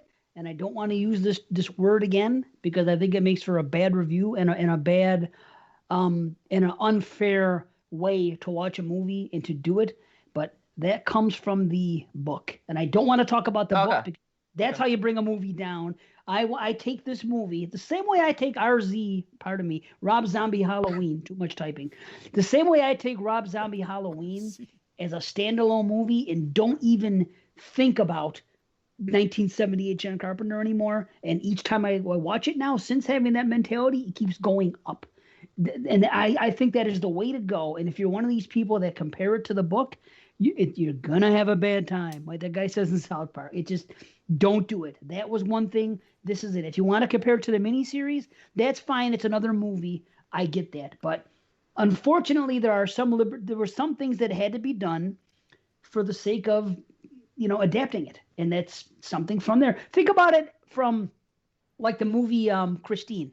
In Christine, They didn't do it on screen. Maybe nowadays they would if they remade it. But when we did the Christine review, I was saying that when Stephen King wrote it, the dead character of the original owner, whatever his name is, I forgot, was in when Stephen King wrote it, he was in the backseat talking to him as he was doing things. So it's not much different from what's happening here with Patrick. Patrick's driving, of course, but I mean, these are things that actually happened, which unfortunately you don't have to do a literal translation, though.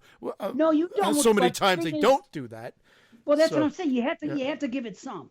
You have to, you know what I mean? There's got to be some push and pull. I don't think there was negotiation, but I do believe that the writer, director, whatever, I think that they wanted to have some things. So it's like, okay, this comes. They didn't want to pull a Kubrick on the guy, especially he's in the movie, and they do take a lot of shots at him. And Stephen King has a sense of humor about himself, talking about, I didn't like the ending and that ongoing thing. So I mean, Stephen King is playing along. He's making jokes about, oh, you're a rich author, you can afford it, and all that other stuff. I think they're going to appease him and do certain things. And that's why I can overlook that because of the source material. And I don't want to use that. I don't want to do that comparison in the show. I'm just saying. That's all. Yeah, that won't affect my end feelings on that movie when we get to it. It does. It definitely plays into mine, but it's only one of many that play into my feelings of the sequel. We'll get to. But this one doesn't. Yeah, this one doesn't do that. You get the nostalgia, you get the feeling, like you said, the innocence. You get the Stand By Me vibe almost, which is my wife's. I just found out was my wife's favorite movie because I said I like it, but I don't blow it like everybody else does. But you get that innocence factor. You get that.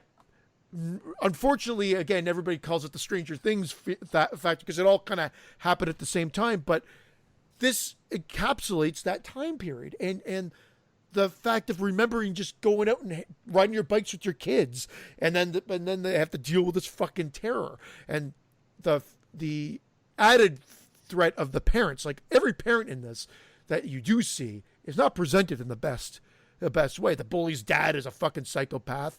The guy, the pharmacist is a creep. Dude's like, he's very creepy. Greta's dad. I forget all the characters' names. You figure after watching this movie so many times, I remember obviously that the girl's dad is Beverly's dad's a monster. She's such a great character. She has so many great. I mean, the whole scene where he's like, "Tell me you're still my little girl," especially after she sees that she bought products because she's having her period, and then she cuts her hair. It's my god. Did she ever answer the question? Are you still my daddy?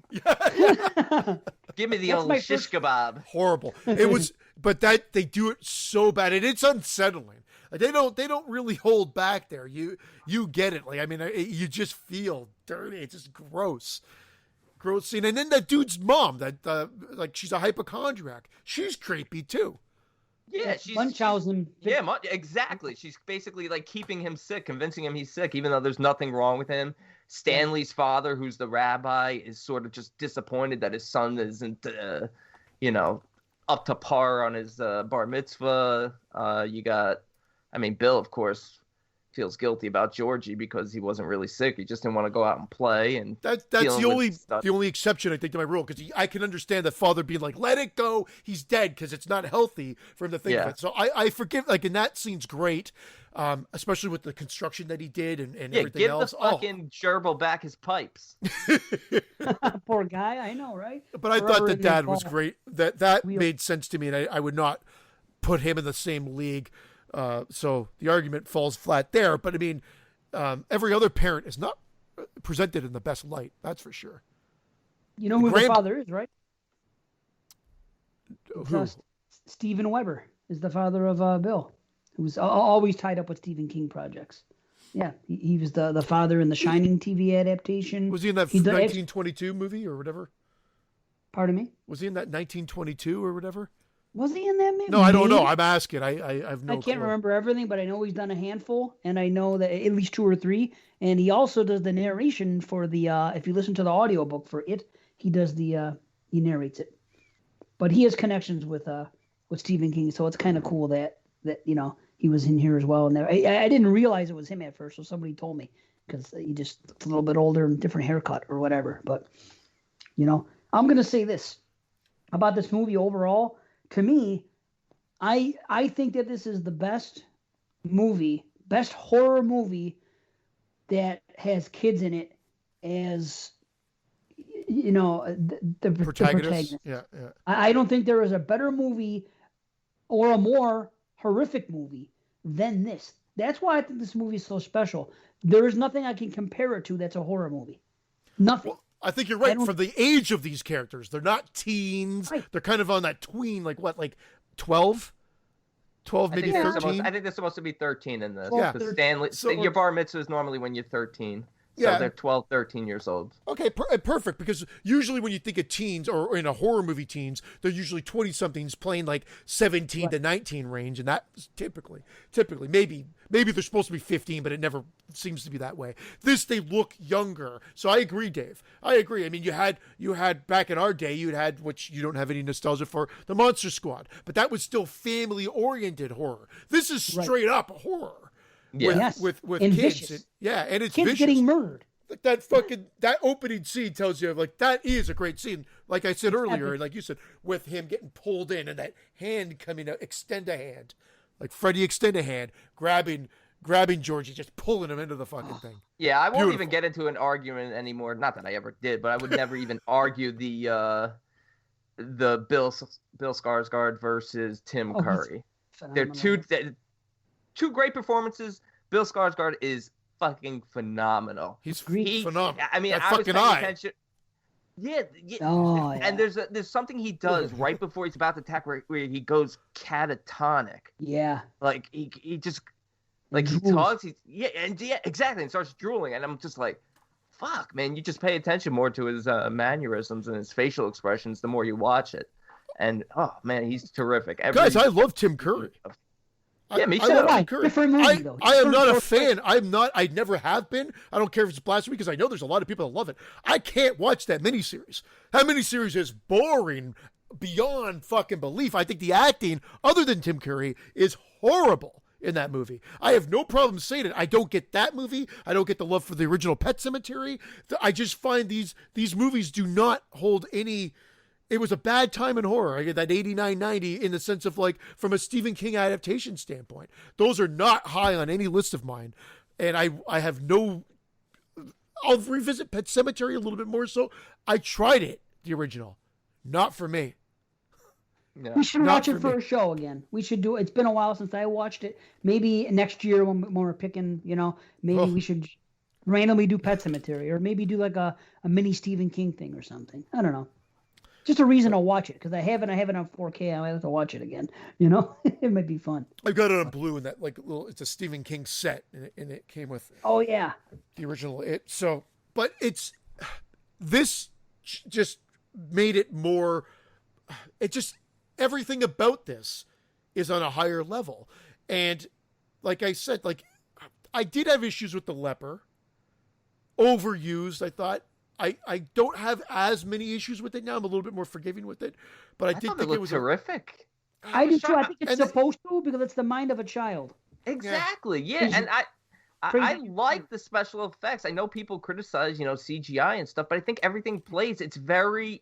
I know we've talked about it in the past, where you've mentioned that it has to be this way. You can't do a production of this, magnitude and have practical effects for the stuff that they're doing.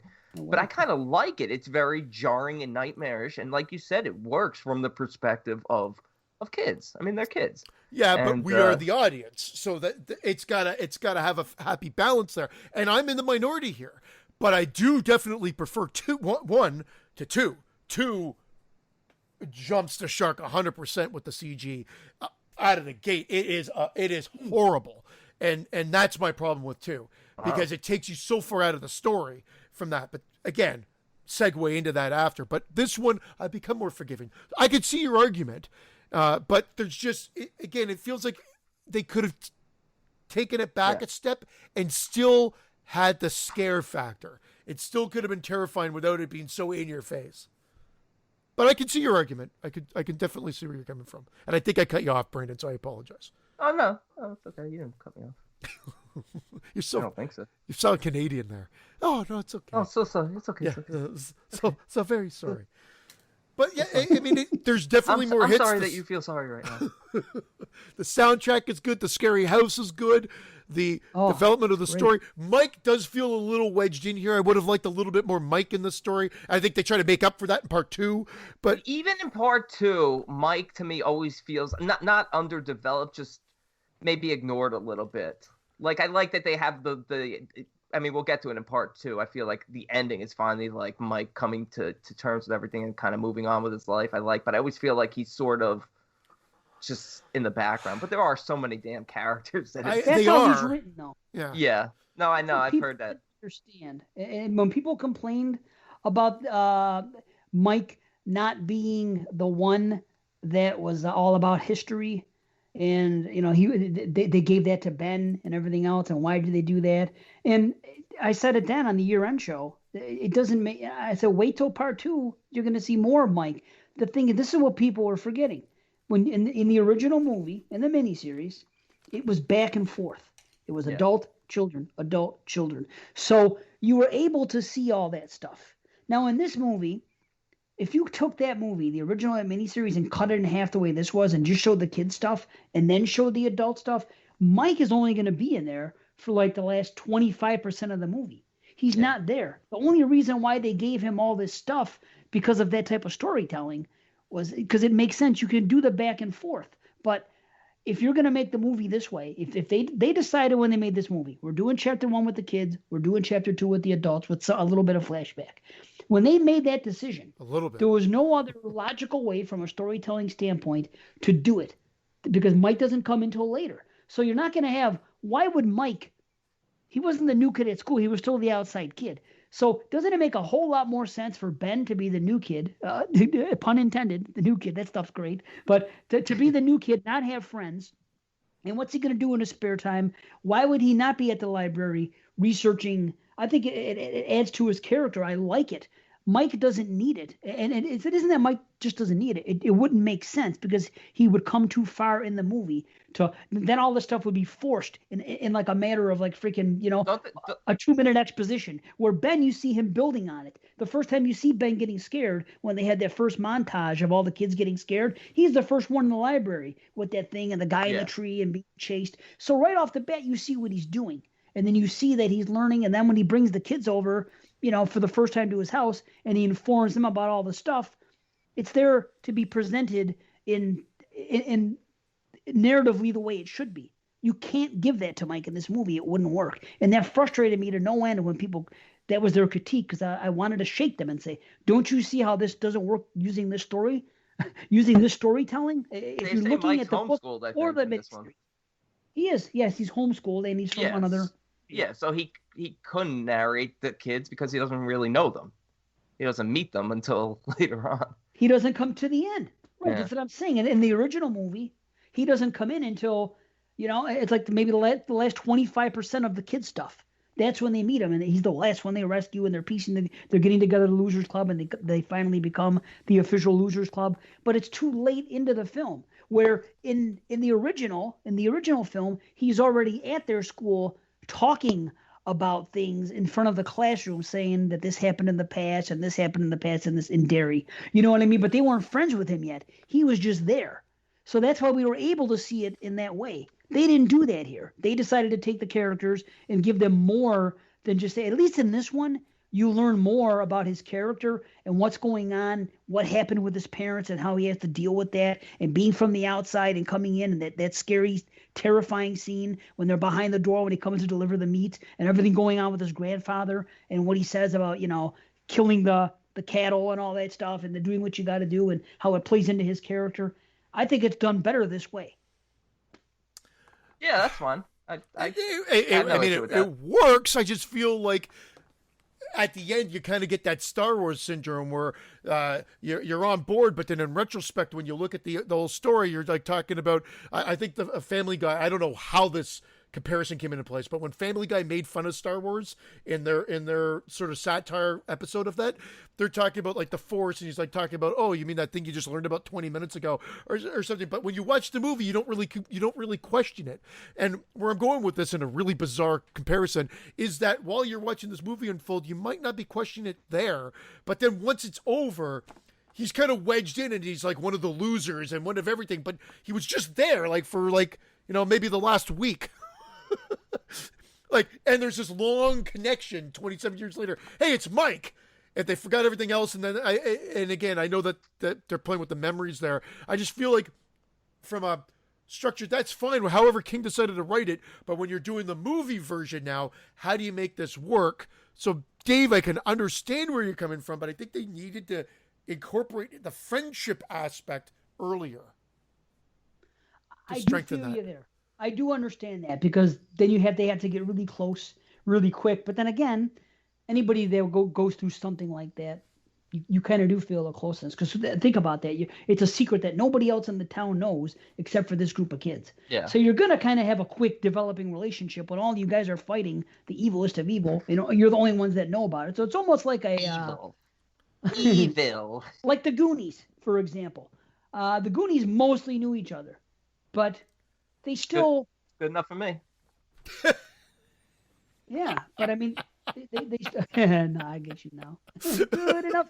But the girls kind of got wedged in because they were they didn't really know the one girl, and then she got to be real tight with Mouth and all that, and what they're going on with there, and then freaking Brandon.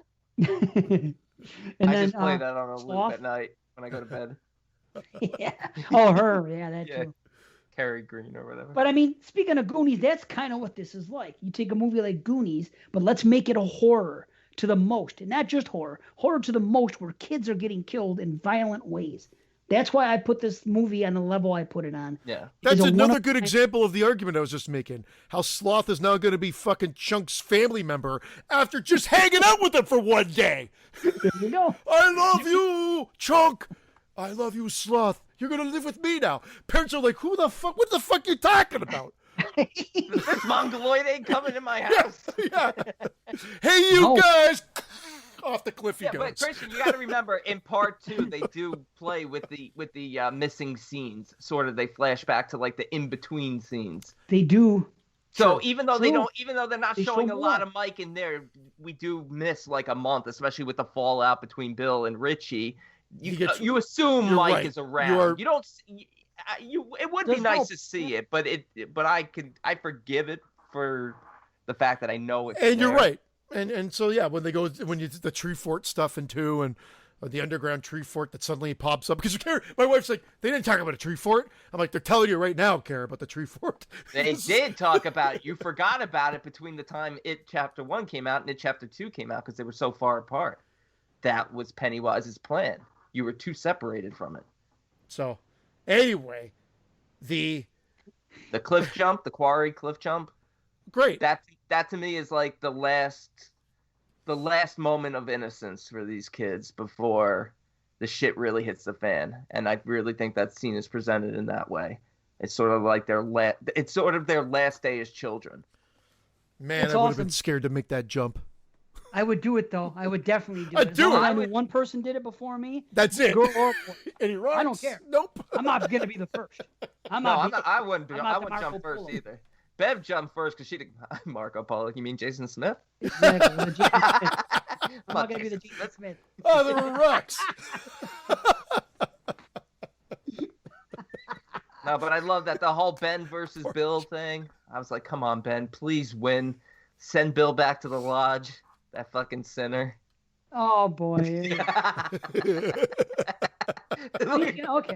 I'm gonna make. I'm just teasing. I'm kidding. I'm kidding. No, I'm gonna make a complaint about this movie. My one complaint is this. Oh no, not Check it out. Check it out. Bev going in the water. That way does not make sense, and I'll tell you why. Because the reason I know this is because I have a daughter, and I see I see what she has to deal with because my mother has a pool. The day before, she goes and gets her stuff for her first period for the first time. There is no way a girl on her period, her first period at that, is going to go in the water. Yeah. Maybe it was a spare. It's her first time, though, so she's buying it for a reason. It's a bad joke. Do you call them spares in the States? I don't know. No, I don't call it. Free period? At school, a free period we call a spare in Canada. Sorry. Oh, free. Wow. Like a recess almost, or a study hall. Yeah. Maybe. I don't know. Yeah. Maybe it was a study hall. Huh? Who's with me? United States. Spare. They shouldn't have done that, but I guess that's how they Thought have you to. broke down on the side of the road. This guy's changing a tire. Got a spare. I hate Fucking you. see talking Let about. Dave tell us. tires in Let the Dave family. get through his thing, because I know where you're going with it. There should have at least been like a string hanging out or something like that, eh? Like a pull cord. And she wouldn't be sunbathing in front of him that way, laying down. I mean, the girl's got things going on, or she's afraid they're going to happen any minute. You're definitely not going to be in that position. What does she have, Dave? She got things going on. It's great. Don't say these things around Frank. She'd be like, Dad, get away from me. You got things going on. Need me to go to the store? Do you have things That's what I'm gonna say. Do you got things going on? I'd be the creepiest dad. I'd be like kicked out of the house. My wife wouldn't even let me stay here. I'm going to use that term next time it comes up in this house. Not for my daughter, but for my wife. You know, you got things going on. You know what I mean? Sleeping on the couch. Yeah, exactly. Yeah, I got things going on. Why don't you go take the couch? I got. If you want to watch that Friday box set, right when she's about to hit play on Lovecraft County, fuck, you just say, you got things going on. Look at this country. TV's yours for the I can't night. remember what it is. I haven't seen it, but it looks good. Whatever. It is good. It definitely is good. But I didn't know that I'd have to binge watch it in October when it's my movie watching month. But either way. My movie watching month. You know, my Wow. critique with part 2 was always that there's not enough Pennywise, but I realized he has pretty much the same amount of screen time that he does in part 1. I believe you're right on that. Yes. Because it feels like he's in it a lot more in part 1, but maybe it's also the extra 40 minutes. I mean, we're talking 3 hours versus. I mean, this says it's 2 hours and 20 minutes, but it runs like 2 hours and 8 minutes long from the start of the movie to the end of the movie. Nobody's watching the 12 minutes of credits. Yeah, that's true. The only thing I didn't like in this film that I thought was like sort of cheesy, not that it was jump the shark-ish like Freddy, but the I Love Dairy balloon after Pennywise gets Patrick. After he gets Patrick? Doesn't he gets Patrick and then it floats out the balloon and says I love dairy?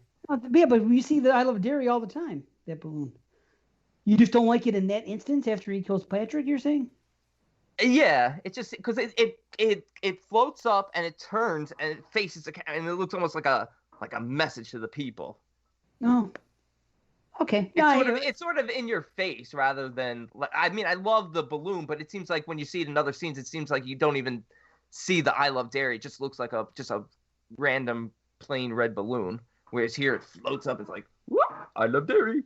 Oh, yeah. Well, the first time you see it, I think, is in the back of that car when they're about to cut Ben open. When Henry's about to cut open the car drives that's by. such a brutal scene. Dude, ain't it? It's like, I'm going to carve my own name. Henry Bowers? Where are you carving Bowers? I'm not that big. On Turn Junior. around. Henry on the bottom, Bowers on the tits, as he calls them. Oh, The man. O can go here. And, you know, I Kids feel are like terrific. Stand By Me. The kids are terrific. They really are, each and Oh, every dude. single one of them. I love the scene. This was the most Nightmare on Elm Street scene. It was a combination of two. It was a combination of Philip from Dream Warriors and a combination of Johnny Depp in the original, and that's Bev in the sink. The way the hair wraps around her wrist, it just looked like that. And then when the blood shoots out, I was just like, this is Nightmare on Elm Street, but I mean, I fucking love Easter eggs. I think you're right. I think he did it on purpose. Just like you got to be fucking kidding me joke in part 2. Like there's so many Easter eggs in here. Carrie pointed out other Easter eggs that I was not even aware of in part 2. Wow, cool. Well, and we'll get to that. we'll get to. I don't want. I keep talking about part 2, even though it's the lesser of the two movies in my opinion. I can Can't see wait why. to complain, huh? Pardon? That's not that. No, it's not about complaining. I'm just teasing. It's just. It just rubbed me the wrong way. I was so looking forward to seeing it again. And it just felt like I got let down. But anyway, this, like, nothing about this let me down. I do feel both movies are long, but I don't know if, like, but shit's happening throughout the whole thing. So it's never boring, but they're long. Like, if you were to do this back to back, I think, Dave, you said you watched them back. No, Brandon, you said you did both of them back to back. I watched them back to back. It was 6. That's it was long. I was crazy. tired when I was done. I loved all 6 hours of it, but I was just like, whew, Yeah. it was long. Like, It you was know, long. like there is too much of a good thing all at once. Like at some point you'd like to break it up. I was at least able to break it up by about a week.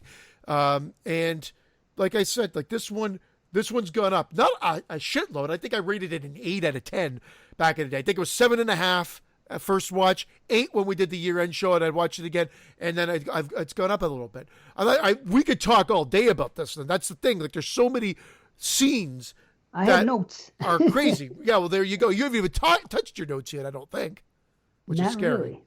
I have 2 pages of notes also. I'll just say this. I mean, the scenes with Pennywise, the slide scene with the family. I mean, the whole history with Ben. I think it's a great way of introducing us to the backstory and getting us caught up on everything that's going on. But the clips, the slide scene is fucking awesome. It's so funny when it happens and Stanley's like, "What the fuck is that?" And then he's like, "I don't know." Like, the way they flip out is great. But my favorite is in the house when they go to the Neibolt house, when Pennywise comes out of that fridge. That sort of Cirque du Soleil move that he does. I don't know. Like, it's just so fucking cool. It's great. Cool. That's great. And the slide scene's great. Again, in a part 2 kind of way, it overstays its welcome. It would have been freaky. They didn't even need the pop out of the screen part and everything else. It was already scary enough. And then they just let it go on a little bit. Again, I'm not taking anything away. Where this one, I'm okay with it now. That's one of the major complaints of part 2 is they ruin every scene. Every scary scene they ruin in part 2. I'm not real enough for you. Oh, I love that. I'm not real enough for you. Oh my God. Real enough for you, George? Oh, I mean, whatever. Oh, I love that. You'll float too. You'll float too. That scene there, dude, scary as shit. There are so many. Dude, there are scary moments in this where at the end of the movie, where at the end of that scene, every time I've seen it since the first time, you'll float too, you'll float too. And then when he runs at the screen and then the kid runs upstairs and he kind of slides back down.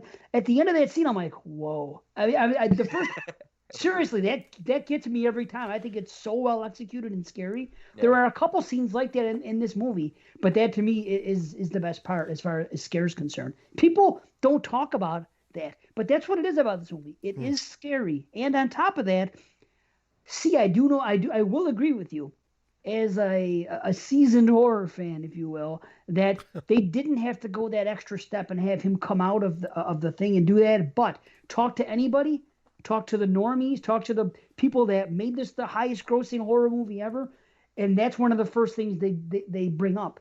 They're playing to a mass audience, and that's the stuff that's memorable. They're like, oh, when he comes out of the screen, I've heard so many people say that. So my wife watched it on a plane, not with me the first time, and she complained. She goes, when he came out of the screen, that was too much. I'm like, oh my God, because I hadn't told her anything about the movie. This is why I married you. This is exactly it. We're just like, dang, it's like beautiful.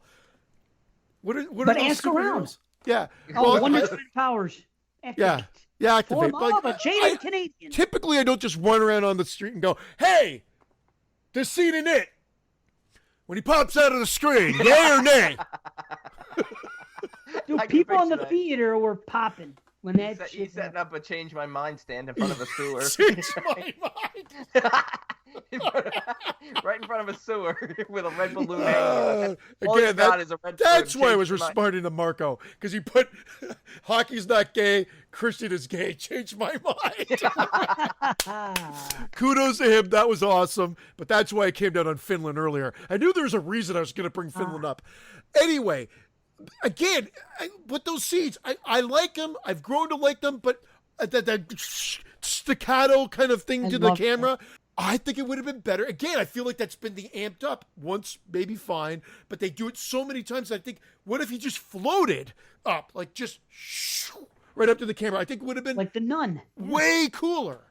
Way cooler. That would have been cool. You're right. Like Night of the Demons when she's floating down the hallway. Now I get that. They could have done something about the float motif would have been kept alive throughout the whole thing. Then I don't know. I just feel he's a dancing clown. That's his gimmick. Everything is about like what's the name with doing that part and that horrifying fucking dance at the end with Beth when the red lights come on. Oh, some people think it's good. To me, the first time I saw it, his head's not moving. But dude, I think it's amazing. Everything else is fantastic. I know people think it's goofy, and some do. I don't. I think but even when you watch it, it's supposed to. I think it's supposed to have that mixed feeling where it's like it's hilarious and terrifying at the same time. Yeah. Like that's. I love it. I don't find anything. I like the things you're saying, Christian, floating and stuff, not needing him to come out of the screen. Yet I still like them, but I understand what you're saying. And they don't take away from the fact that the story is great, the acting's great, and everything else is great. Yeah. Here, I love this as a whole. This is great, and so these are my nitpicks of what it could have made it a 10 out of 10. That's what would have made it a 10 out of 10, because I know it's there for some of you guys or and horror fans in our group, but it's not there for me from that way, and those are the reasons why. Like, they might be minuscule, but if it's a horror movie and I feel like the scare could have been elevated or left better without the pop out of the screen or anything like that, then that is what bothers me about the movie. However, the acting and everything is great. I don't want to take anything away from that. And everything they talk about comes back into play, even when they're in the house. You know, Richie's fear of clowns, the clown room, when they're doing the loogie thing, the acid loogies come back. And I do like the fact that, for part one, that Richie just has this sort of generic fear. Everybody is dealing with some serious trauma. Cool. I like that Richie is just, basically just like, oh, well, I'm just scared of clowns. And, it's kind of ironic and funny because Pennywise is a clown and all that. And, then the whole truth or dare comment and stuff like that and how it plays into part two. I like that they went that route with Richie in part two. And I like that they just, they more than hinted at it. You know what's going on. But I appreciate that they didn't go over the top and have a scene with him coming out and being like, oh, I'm gay, and stuff like that. Like, whatever, because at 13 years old, 12, 13 years old, that's still very young. You might not know. So, you might have you have this idea, but especially not in '89. That's true. In '89, it was a different time frame where again you're going through these thoughts, but it wasn't all over the place where you're like, okay, this is like this is normal or whatever it may be. You're questioning everything because you don't know. And when people were using the fag term constantly back in the day, more so than they're doing now, you're probably a little bit more afraid of it as well. True. Which will bring us to the opening of part two soon as well. Yeah. A lot of that. So here, let me rifle through these notes. There's a couple of things I want to bring up. First of all, I said it last show about It Follows being one of the best opening scenes in recent memory. This one trumps it for me. To me, this opening scene is epic. From the intro until George gets killed. Georgie. The whole thing about it is epic to me. Everything about it. One of the best in a while. Since It Follows, of course. But those are the two big ones. I think it's funny that what's her name is so angry at Bev when she's walking up to the freaking bathroom. You think that freaking she doesn't just want to bully her. She's walking into the bathroom like marching with a scowl on her face like freaking Bev pissed in her Cheerios or something. She's furious. Yeah, I don't know if you guys picked up on it. I did. I want to add to that too because I think it's ironic and fitting that that girl Greta torments her. She thinks she's like a sexual deviant. Yet her own father, the pharmacist, is a fucking pervert. Yeah. Yeah, this is true. You're right. But I don't know why she's so damn angry. She's the female Bowers. What's that? Maybe her dad goes on about her. Yeah, who knows? Bring Bevy into the store. I feel bad for what's her name? Betty Ribson's mother, who's standing outside the school waiting for her to come out. I can't say I'd probably do the same thing, as stupid as it sounds. She's been missing. It's the last day of school, the last day to see kids coming out of that place. You never know. It's just grasping at straws, but it's something I could see somebody doing, as weird as it is, and that hits. Poor kid with the dad. Steven Weber, that scene, we talked about that. That scene with the meat door is scary shit. The first time you see him and you see his eyes light up, Pennywise behind in that cooler, behind those strips that they put in the coolers, and he lights up. Dude, that's freaking terrifying. That's the first time you see him that way. You're like, holy shit. I'm going to say the word iconic about the opening scene, about the movie itself, and about Pennywise. He is a great friggin' villain. He is a great horror character. Then I understand why you see him in pictures with Jason and Freddy and all that, just based on these two movies. I don't think we've gone to the theater and seen as charismatic and scary and cool a heel character like this in a very long time. I mean, Jigsaw is cool. We like him and stuff, but he's not like marketable in that way. You know what I mean? So I have to give them props. See Tobin Bell sitting next to all the villains. He is though. They do have that. Well, they have him in the pig mask. Yeah, but I just want to have Tobin Bell, no pig mask. Yeah, just sitting there. What up, Tobin? What up, Pennywise? What up, Tobe? What up, Tobe? What up, Tobe? No, and we've mentioned that in the past, that this is the fact that they were able to get an icon, a modern icon, so quickly. It's awesome. Again, of course, going back to Nightmare on Elm Street, it's all about fear, and you take away Pennywise's power by simply not being afraid of him anymore, being able to defeat him by not being scared of him. I mean, this is straight up Nightmare 1. True. Yeah, which is why I think they do the nods and have the part 5 in the theater, because otherwise it's almost like, okay, horror fans, especially us, like the diehards, not the casual ones, we know that this has a lot of similarities to it. So by referencing it in the movie, it's like, we got you. We know. I love it, though. You can't use it as a critique. I love it's it. almost like that's what it's done. Reference movies I love all you want. I don't care. And they nailed. Yeah. They nailed 1989. Everything that was going on in the summertime in '89, everything that was good. They, with the music, with everything, every choice they made about the music and the movies and stuff going on around them and references, it was all everything. It was all 1989, and even that time of year, because they tell you what time of year it is throughout it. You know, all that stuff is amazing. And back to what's her name's scene with Bev, I've heard Jeremy say this on 22 Shots, that it's probably the bloodiest scene we've seen at a theater in a very long time, maybe since the Evil Dead remake. Yeah. And you got to give her props. That's a bloody ass thing. That's crazy that they showed that in a movie, and I have to respect it. Terrifying that the father doesn't see it and how scared she is, and then again, juxtaposed with a great scene of the rest of the losers coming and helping her clean it up, and it's a very happy scene considering how horrifying the father doesn't see it, but you can definitely hear his damn boots stomping in it. I almost think they should have taken that out of the sound mix. These boots were made for stomping. That's just what they'll do. Again, nitpicky. But again, this is what we do. We're talking about it.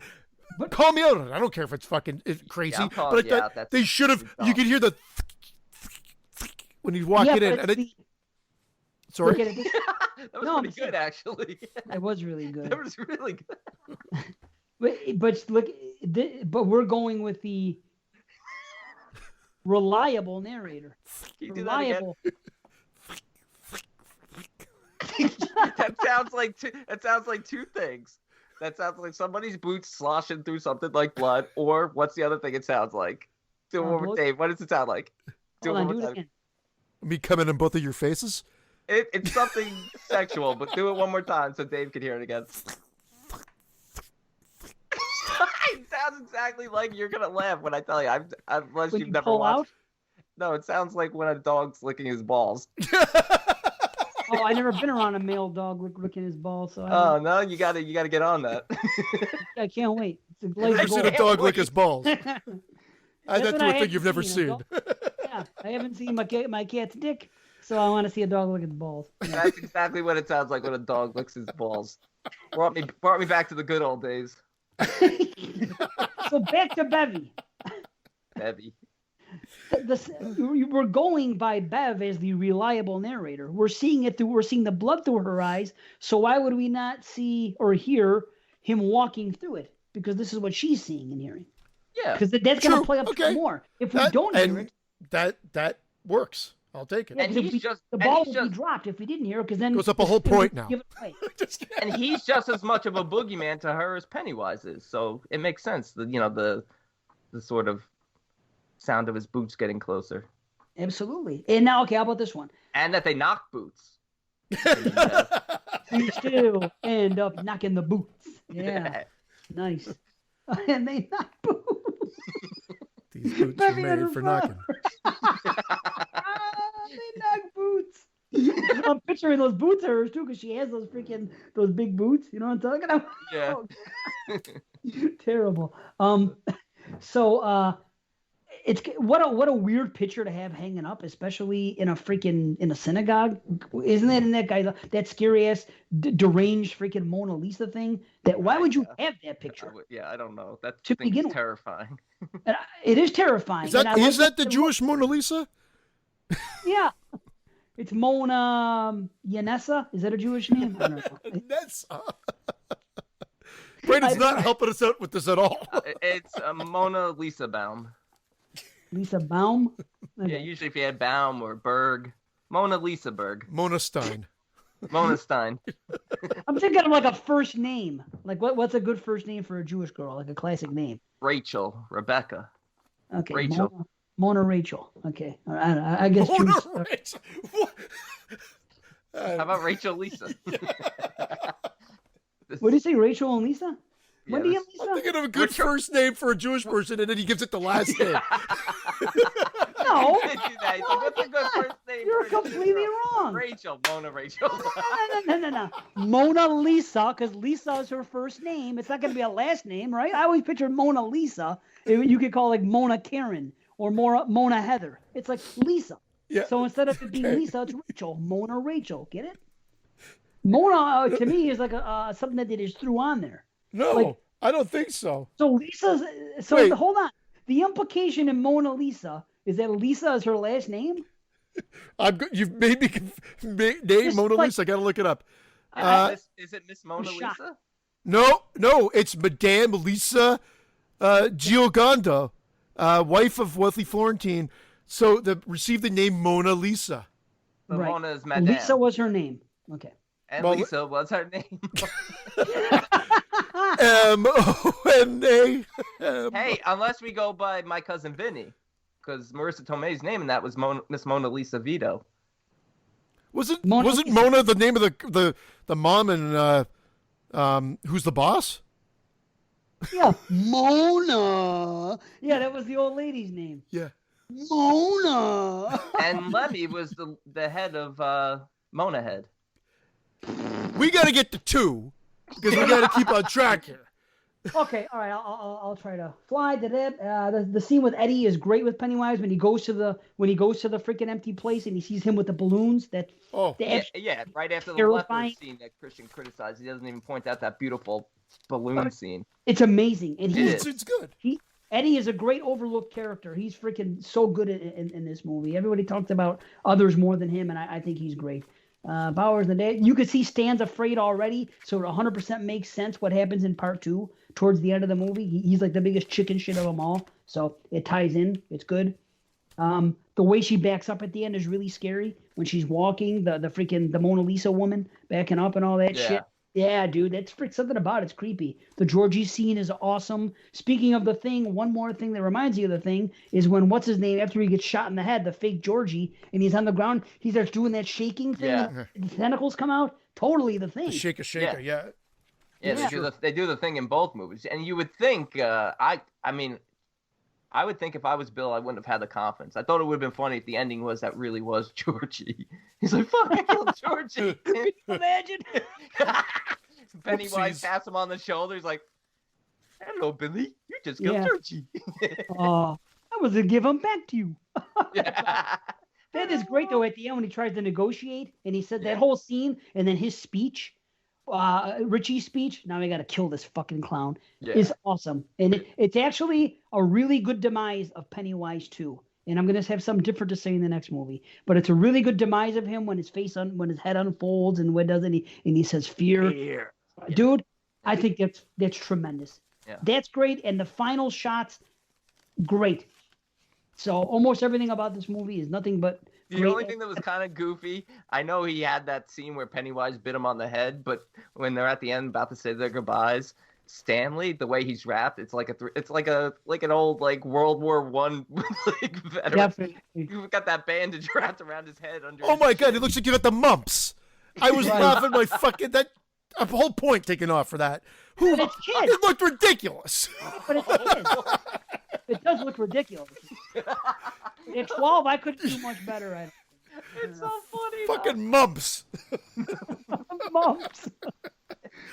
Anybody you know ever had the mumps? Like, but in cartoons, that's always what they had, that big bandage wrapped around their fucking heads. You're right. Like Bugs Bunny. Yeah. Mumps. Yeah. I was like, what? Do I want the mumps? Do I want, like, I always actually thought, like, I might want the mumps, but I had no clue what it was. It sounds too scary to me. The mumps reminds you of like lumps, and then I have like a lumpy face. Things that go mump in the night. Ghoulie mumpets. Too many mumpkins. Oh my god. Oh. Okay, I'm gonna come in sky high. Nothing's changed for me. For some reason, I can't give it a 10. I can't tell you why. A couple little tiny things, I guess, but it's a 9.5 for me. I think it's epic, and I love it. Yeah, I'm right there with you, Dave. I was a 9 out of 10 originally. It made my top 10 or top 16, whatever we were doing that year. It made my list. Might have been number 11 or something, but it made my list. It was a 9 out of 10. I enjoyed even more now. Like you said, can't quite give it a 10. Not yet. 9.5. Not yet. And I'm an 8.5. I've come up every time. So great movie. Loved it for the most part. There's a few things that just I don't like. That I will always keep it from being a 10. Maybe we should talk about it a little bit more to get him to give it a 9 so we can put it in the hall. It's in the hall. 9.5. Oh, wait a minute. Did I fuck it? Hold on. 3 9s is 27. 27 and a half. It's a half a point short. Oh, poor. There it is. Aw. Damn you, jaded son of a gun. You. Oh, I've done wait that till before. part 2, Jaded. The jaded skunk. Wait till chapter fucking duh. Yeah, Well- let's jump right into it because I mean I could have talked for another 30 minutes on part 1, so let's go right to part 2. You guys can talk. I'm going to shut the screen off for about approximately 1 minute, but go ahead. All right, I'll just introduce it while you're doing your thing. Jacking yourself off. It Chapter 2. This one's 2019. 27 years after their first encounter with the terrifying Pennywise, the Losers Club have grown up and moved away until a devastating phone call brings them back. Yeah, thanks, Mike. Mike who? New phone, who dis? Yeah. Well, I will say this. The first 35 minutes are next to flawless, in my opinion. Like, I love it until that scene in that Chinese food. Why can't I talk? In the restaurant, in the Chinese restaurant, where the food, the fortune cookies start bubbling up and come to life. The Chinese food Then restaurant I don't know what the hell was wrong with me. It pulls me right out. I'm dumbfounded. I'm looking at why they're doing this, and it just is a mess to me. And I don't care about appealing to the masses or whatever. It's a mess of a sequence. I don't know if Dave is here or can hear. I know he's off mic, but the other thing that's curious is the opening scene with the hate crime, with the gay guys and everything like that. I think they're trying to play it out like, oh my God, these guys have been picked on. Those assholes are going to get theirs. And they don't. And it's the gay guy that gets killed. But because of that, it just seems evil. And maybe that's the whole point of it, that Pennywise is evil. But it actually seems so out of place and almost like it's against gay rights or something like that. Yeah, it almost seems like it's working against the whole thought process of what it was trying to show. What I think it was trying to show, obviously, this group that's homophobic. I fucking hate these guys. I wanted to get theirs. Homophobia is a fucking irrational, stupid fear that these people have. And so Pennywise returns. I mean, he's returning anyway because it's 27 years later. But here's showing these guys their stupid, ignorant fear of somebody who's different playing out. But I would have loved if Pennywise had killed the group. But it makes sense given that they're stronger in the group, so that he got this guy after they, dumped him in the river. I mean... Oh, that whole scene is brutal. And I know what they're saying. No one's safe. And kids get killed in this, which is probably some of the best scenes. Like, this one is darker in a certain aspect, which typically I tend to gravitate towards. But I feel like I don't know if that was the point. Like, oh my God, these guys are doing something horrible to this person. They're going to get theirs.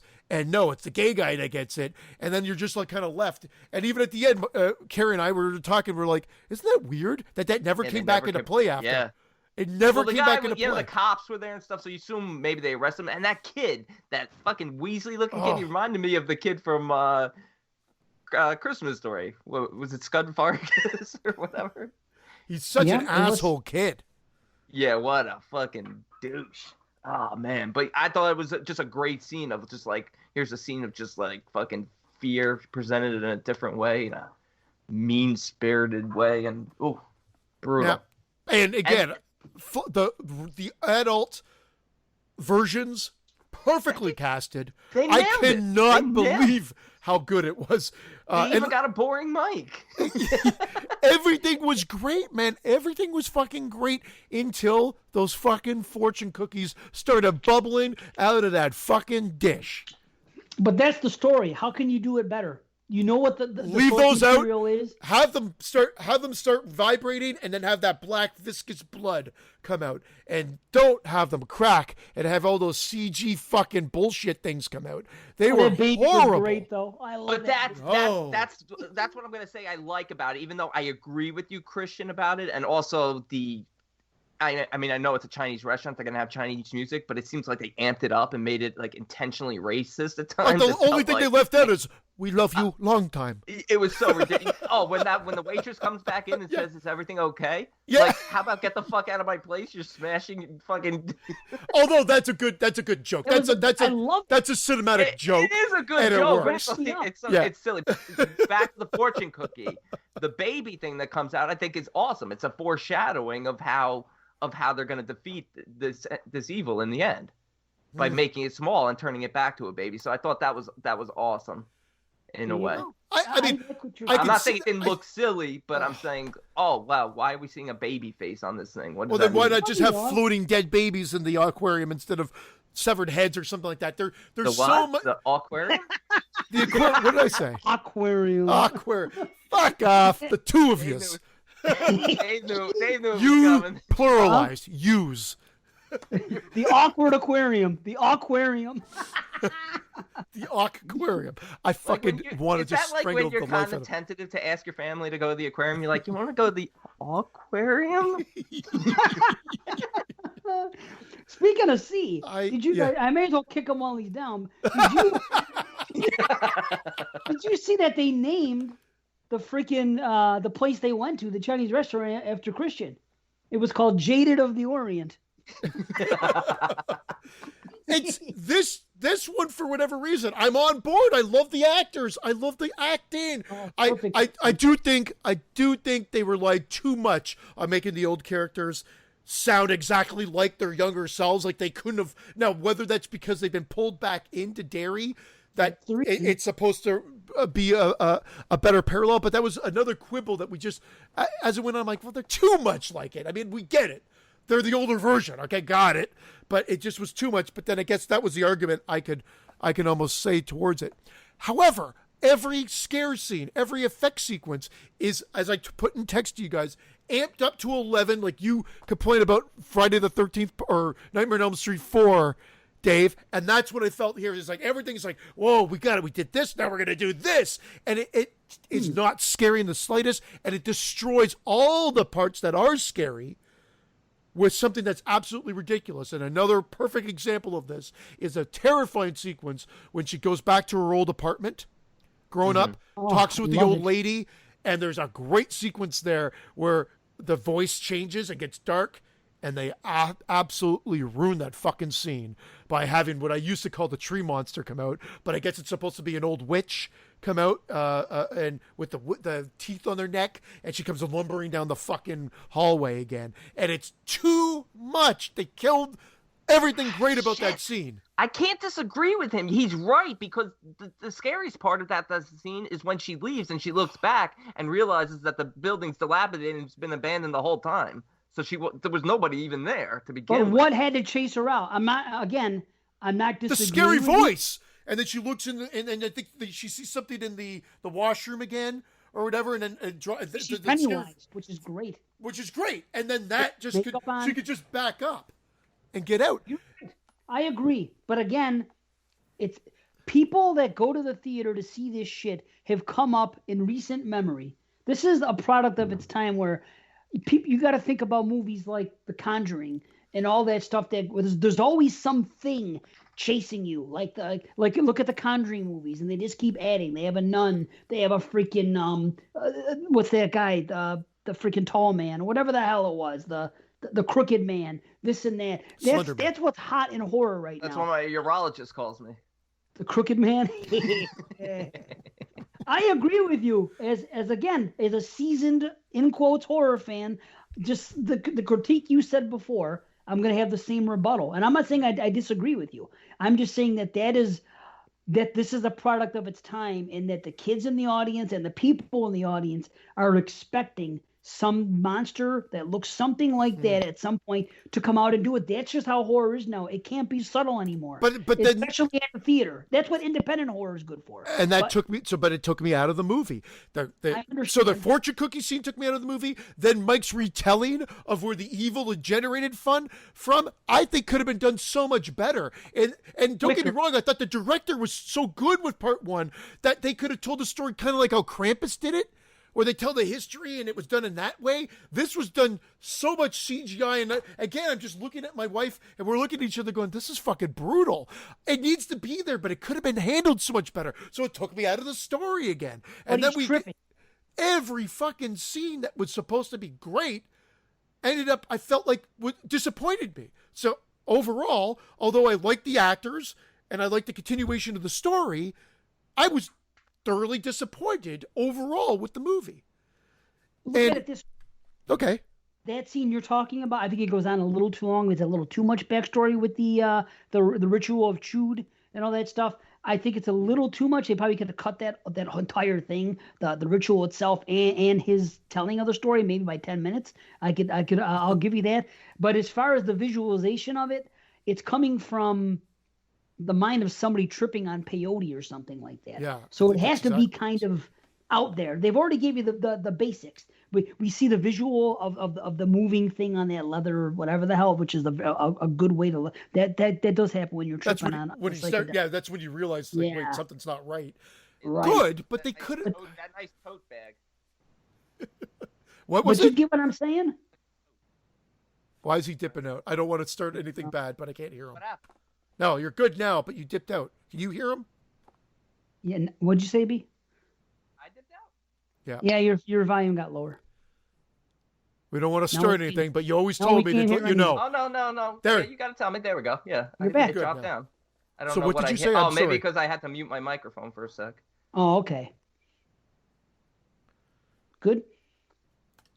So we're talking about those things shifting, and then you said something, B, but you dropped out, so that's why I didn't know.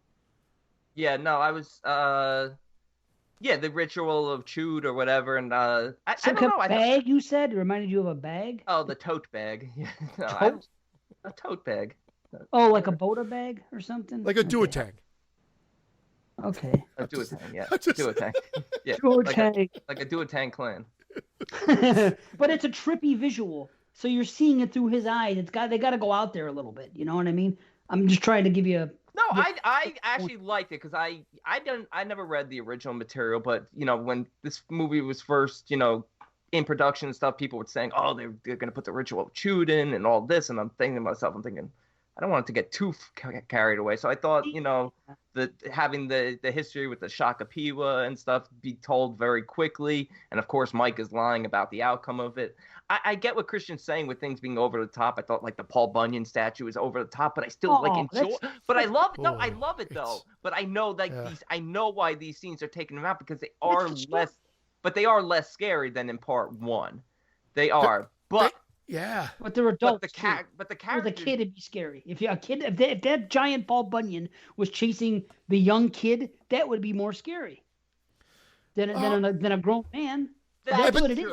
That's true. These are adults. It's still, that's true. And that's why I look, it doesn't bother me because, that's a perfect way of putting it. These guys are not over their childhood traumas, so they still have the fear of when they were kids in them. And it's coming back on to them. Kids. He preys on kids. That's what he's used to doing. The only reason he's messing with these people is because they're the kids that came closest to defeating him, and they're back. You know what I mean? So all he knows is how to is to use those tactics that scare children. This is out of the ordinary for him. So that's his MO. Wow, It's perfect. Just wow, thank you. That's it. That's all I needed. Because I wasn't gonna lower my score anyway, but like Christian was making points that I still like. I understand his points, but like I never thought of it that way. Like even though they are adults, he does always play on children. And kudos to the way he gets the little girl from the beginning, the Vicky girl. Oh, brilliant! Oh my god, that scene is scary. Creep scene, dude, it's awesome. I thought Christian was going to complain about that, those kill scenes going over the top, and I was like, no, to me, that's sequelitis in a good way, where they amp it up not to 11, but they amp it up a little bit more. Where that scene, everything about it, the way he plays out is great. The girl, she has her face, the way he seduces her, so to speak, gets her to come closer, does his thing, and like That's in this terrifying. movie. Yes, it is terrifying. It's a great that under the bleachers, great scene. The scene in the like again, Carrie and I were like, "Oh my god, that's terrifying." She's like, "I'm terrified," but the problem with it is overall. Remember, this is a fucking almost 3-hour long movie, and what it ends up being is there's some great shit in here, but overall, the overall scare sequences that were with the CG and stuff like that was great. The scene in the funhouse was great. Awesome. Like there was great stuff here, but overall, I found it was a huge letdown from part one because of the amped up factor of everything else, and this was more episodic.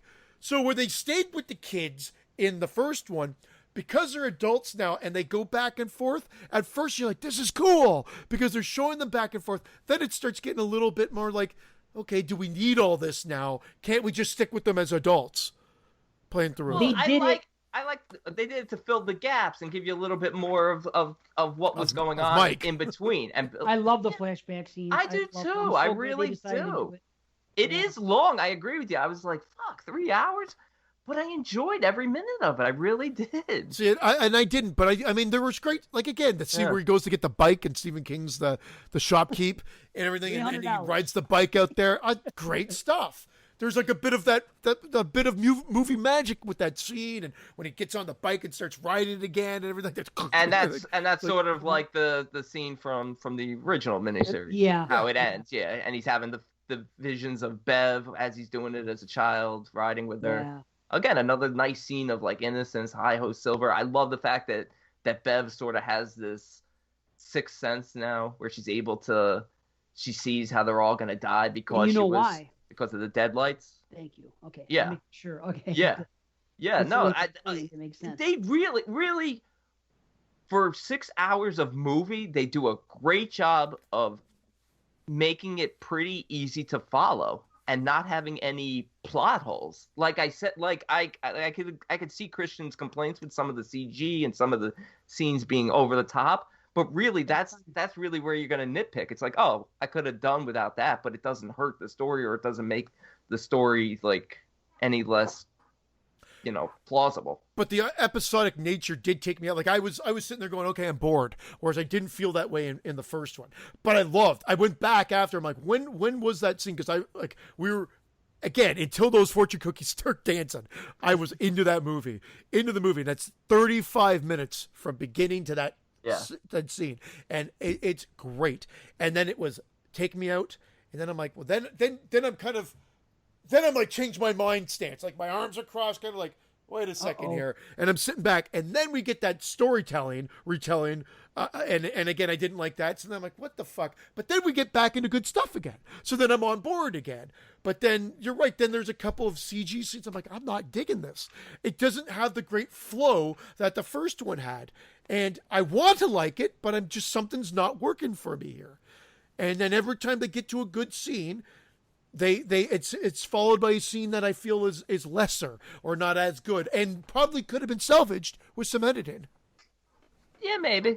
I do love the scene with Richie, the flashback scene of Richie at the arcade where he's with Bauer's cousin. They're just having fun playing Street Fighter or anything. He's just enjoying being with this kid. He doesn't realize at this time like what's going on. Maybe he likes the kid, but and then he's haunted by the ghost of Adrian, the gay guy who's killed at the beginning. And then Pennywise appears. I know your secret. He floats into town. Yeah. That was cool. That's great. I love that. I found that comical and terrifying at the same time. bringing back the bully, or the bully coming back is cool too. When you get reintroduced to him, and he's giggling as you see the balloon float by. That's a cool scene. But then again, he's a Rob Dyer though. At the end of the day, yeah, it's true. That's the problem. It's true. He at least he didn't yell. I understand why he's here. It's because of the source material. I get it, but it's unfortunate that they made him to be this other big bad, and you thought he was going to make it to the end and maybe be down there with them and somehow get involved or maybe even team up or who knows, anything possible. I'm just saying he ends up being a Rob Dyer. He didn't even have to be in the movie at the end of the day. At least he didn't yell, "You're killing me," when Eddie put the knife in his head. Well, and then there you go, Dave. Then you're right. He is a victim of the source material. They should have done something more with him. He definitely shouldn't have been driven around by his buddy zombified. Like, that was stupid. I don't care. Source material or nothing. It didn't work. That looked wonky to me. That looked really goofy. Well, there are things about the book that, see, I never cared for the ritual of Chud and the turtle and all that stuff. To me, that was always the weaker parts of the novel. I like the novel. It's not one of my top 3 or anything like that. I think it's a really good read, but I think there's aspects of it that other people seem to be into, where it goes into I don't know, I don't want to say a sci-fi place, but it just goes into this other place, and it is an otherworldly thing, and it's almost Lovecraftian. So I get where they're coming from with the Pennywise monster. It's Kubrickian and what he is, but I don't know. I don't know. Everyone seems to love that, and maybe I'm in the minority. That's like some of my least favorite parts of the book, but I don't know. But again, I don't think that this movie was an overwhelming success to the horror fans that are into the novel anyway.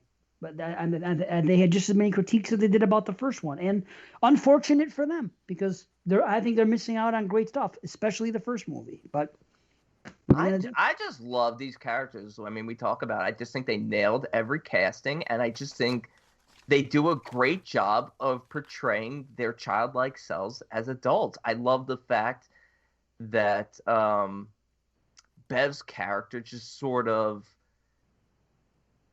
grew up and wound up in an abusive relationship. I like that. That makes sense given her background, that she would marry someone like her father. The fact that freaking Eddie married his mother. Eddie married his mother. Oh, yeah. I love that. Again, same actress too, which is great.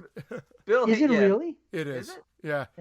I checked it out because I'm like, that too much of a similarity for it not to be, and it was, which I thought that was a cool touch. Like, that shit I like. I really do like that. And when Bill Hader makes that joke, I think in the restaurant, who married someone 4 times their own body weight or something like that? He's giving him the speech, the motivational thing. Oh yeah, you're braver than you think you are. That was at the end. That was you're right. That was at the end, not at the restaurant. I love that. Bill Hader's terrific, and he nails the comedic beat just like Little Richie did. Finn Wolfhard. Little Richard. He's probably actually my favorite. Bill Hader's probably the best in the movie.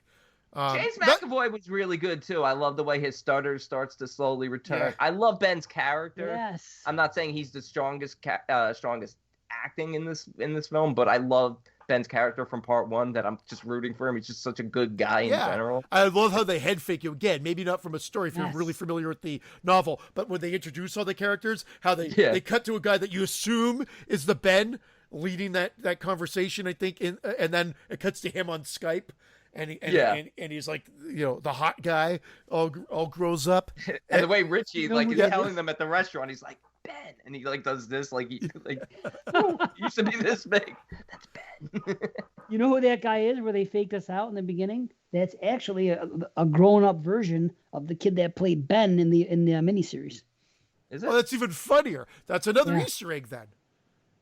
And the Easter egg my wife caught that I had no clue about. But again, because of her love for Stand By Me, and she's like, "That's the same room that the guy wrote Stand By Me in." And I'm like, "What are you talking about?" At the end, the very last scene in that house, I'm like, "There's no way." That movie was '86. This movie's 2019, and it looks like a modern room. She checked it out. It's the goddamn room that the guy was writing in Stand By Me. I'm like, "What? How the hell did you?" But she goes, because she said it's one of my favorite movies. Just like me, yeah. Awesome. And so she caught that. I'm like, "What?" So that's an Easter egg in there too. And then Will Wheaton ran in at the end and said, "I'm Will Wheaton." And everybody's like, "Where have you been?" Hey, Did you see Rent-A-Pal yet? No, is he in that? Yeah, Oh. he's in Rent-A-Pal. It's a horror movie from this year, no? Yes, it is. Jason Park. Oh my God! Every Jason but Jason Park. Smith. Jason Smith recommended that. Jason Polo? Jason Polo actually wrote, directed, created that. He's gonna be so pissed when he hears someone. I know. Love Jason Smith. I told him it comes from the heart. It comes from the heart. If It you're does. being named on the show, it comes from somewhere. Of course. Indeed. Oh, and when Pennywise tells, when Bill is like, "Why Georgie?" to Pennywise, and Penny's like, "Cause you didn't come out. You weren't there." Oh my God, that's such a heartbreaking scene. Just playing on his guilt. Mm. Oh, terrifying. Yeah. All that stuff with the guilt that he has, Yeah. you know, and that scene later when he finally confronts it is done really well, you know. Yeah. You weren't a bad brother or all that stuff, you know what I mean? You weren't a bad person, and you know, right after that thing, you lied and I died. That was good. Yeah. Again, you'll float too. You lied and I died. Good stuff. Yep. Yeah, the kid scene, Dean killed, and we talked about the funhouse scene. I thought the most terrifying part about that, gosh. not only the fact with Pennywise, bashing his head against the glass, but the fact that if you look at it, he's trapped on all four sides. The kid. Oh, I know. That's horrifying. Yep.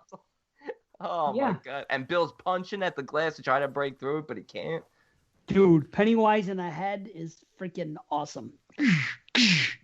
Oh, it's awesome. Dude, and the blood, it's just like a blood explosion when he breaks through. I love that. It was great. Like another standout scene, but you didn't feel this was episodic. You didn't feel like they split up for no reason. It almost felt like they split up just to carry the movie, let the movie run on a little longer. Like he's going to a bike shop, they're going over there. Don't you see what they're doing? Artifacts? They need to find their artifacts. They needed to find the artifacts, and they're just playing off. They did the exact same thing in It Chapter 1. They are using the same formula. In It Chapter 1, you get the introduction of the characters first dealing with Pennywise. The first time you see Egg Boy in the library, and then you see Bev in the thing, and then you see Eddie and the building with the leper, and you see each guy go to their thing. Then later on, they split up. They have that little argument, and then you see them all dealing with that. In this movie, you see them in the beginning, one by one being introduced, okay? Then later on, they go do the artifact thing. That they're just repeating the same formula they did in part 1. Where somehow it worked in part 1, and it doesn't work here, at least for me. See, it didn't bother me because I like that because because of the formula. I guess I dig it. But he did even say at one point we'd be better off staying as a group. I think it was Richie, or Eddie. One of them said it. We'd be better off staying as a group. But Mike's insistent that they split up because they need to have it quickly because he wants to perform the ritual, even though he's lying about being successful with it because the Shakopee were not. Him getting stabbed at the side of the face is pretty funny. What's that? Him getting stabbed at the side of the face. oh, That's pretty. It is comical, but it's comical in like a shocking way where you're like, whoa, like I feel like his reaction feels genuine. I feel like that's how you would react if you got stabbed in the face. It's almost like he's experiencing shock and making jokes. They did a great scene where he goes into the pharmacy and they dissolve from his younger self to older self or vice versa. yeah. And you realize how great the casting is there because you're like, was this the guy's dad or an older brother? So like, what the fuck? He looks identical. He does. He looks like the the Eddie kid growing up. Yeah. He looks exactly. And then the guy, the creepy pharmacist, is squeezing his mole. He's like, it's just a mole. It's like it might be. Well, that's cancer. like a foreshadowing of like because he gets stabbed there afterwards, right? Yeah. It's almost like. Well, I don't like. That's I just figured that was some sort of. Well, it's also playing on his, his fear of everything. He becomes a risk analyst, and I thought that everyone thought that was really funny. Makes sense. Makes total sense. How about that guy? How about the pharmacist when he comes in at the towards the end when Bev is in that bathroom and she's going through the hell that Pennywise is putting her through, and he peeks his head in and he says, "You," he says, "You smell just like Lois Lane." He says.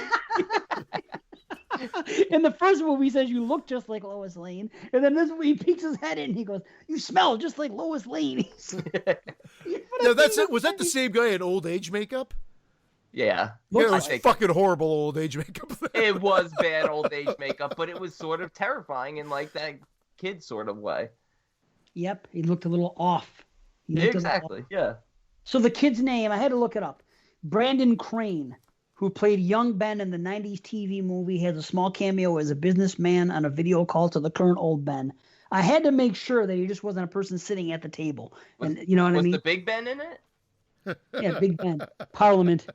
Yeah. Parliament Funkadelic? Nice. Oh, Lordy. Yeah, more homages in this. Of course, the home at last carving on Ben. Very Nightmare on Elm Street. You got another Thing homage. I mean, a straight up Thing homage with Stan Head. Oh, that's awesome. Yeah, that whole thing. Yeah, I made another note of a reference. Oh, the Poltergeist at the end with the house falling in. Oh yeah, the house does fall in. You're right. Yeah, I forgot. I was just I was loving it. I was like, oh, it's like that. That's like this. I didn't take that note last night, but the first time I saw it, I said it to my wife. I said, that's Poltergeist. But I forgot about it last night for some reason. I think by the end of the night, I was probably kind of tired. I remember my wife did not like the Thing reference. Well, she didn't know it was a Thing reference, but the spider head, and I liked that part. I do like the spider head. Even without the Thing, I still would love it. I loved it in the Thing, and I love it here, and I love the... It looks awesome in this. Yeah, it's really cool. And the stuff, like, once you're getting closer, and then the big climax, it starts to work again. But I feel like it just takes a long time getting there, and I was taken out of the movie too many times before that. But it's not, like you guys said... Obviously, from a story structure, it's continuing, and it's worked for most people. I, once again, am probably going to be in the minority here, where I feel like I just felt like it was, again, I'm kind of repeating myself, but just episodic and not on board with everything that was done, whether in the original novel or not. From the way they've edited the movie or played the movie out, I just felt like I was taken out and getting a little bored in this one. Well, it is long. Like, to me, the only difference between the way they told the story in the first one and the second was that in this one they had to add all the stuff about the ritual, which obviously wasn't there in the first one, and they added the flashbacks. I love the flashback stuff. The ritual, I could take it or leave it. So narratively, it's kind of the same. They have the thing in the beginning, they get together, the introduction, this and that, and instead of doing kids things, they're doing adult things, but they're still cracking wise and doing different things, and all that stuff is great.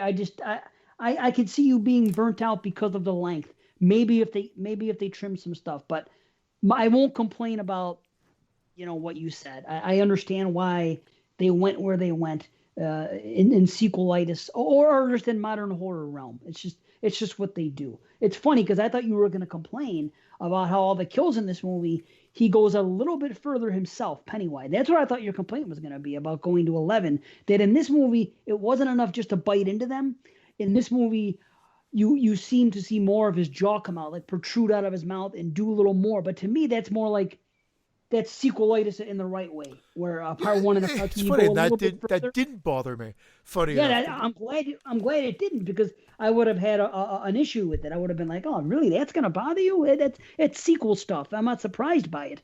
But then when I do hear what you're saying, and that ritual chewed goes a little long with the explanation and all that stuff, and I understand why you say about Bev and all that, and it goes too far. But you cut down the fortune cookie seed. You cut down the story, the history or the lore a little bit, because you need to have it. It doesn't. I mean, because I don't take love that part long. either. It doesn't. Yeah. It's not really that much. I think they do it just right, as showing when I think it's how they do it. Like, I think it just seems overdone. Like, these are good actors, and you're seeing. I know that he's on peyote, but everything about it just felt forced, and I don't know. I just didn't like it. I didn't like the yeah, acting, the performances. The peyote scene might be you could cut that a little bit. I don't know if it's peyote. I don't know what. I know, but it was in the tea, and so I get what they're trying to do. I just didn't like it. He could just do it via like articles and research, sort of the way Ben did. You can't do articles for something like that. It's a ritual from Native Americans. There's not going to be anything that. No, but I'm just saying stuff he had. I'm saying do it like Ben did in part 1. You know how they walked into his room and he sort of had it laid out, is what I mean. Not necessarily like articles, but like have it like, here's a board of what we're dealing with.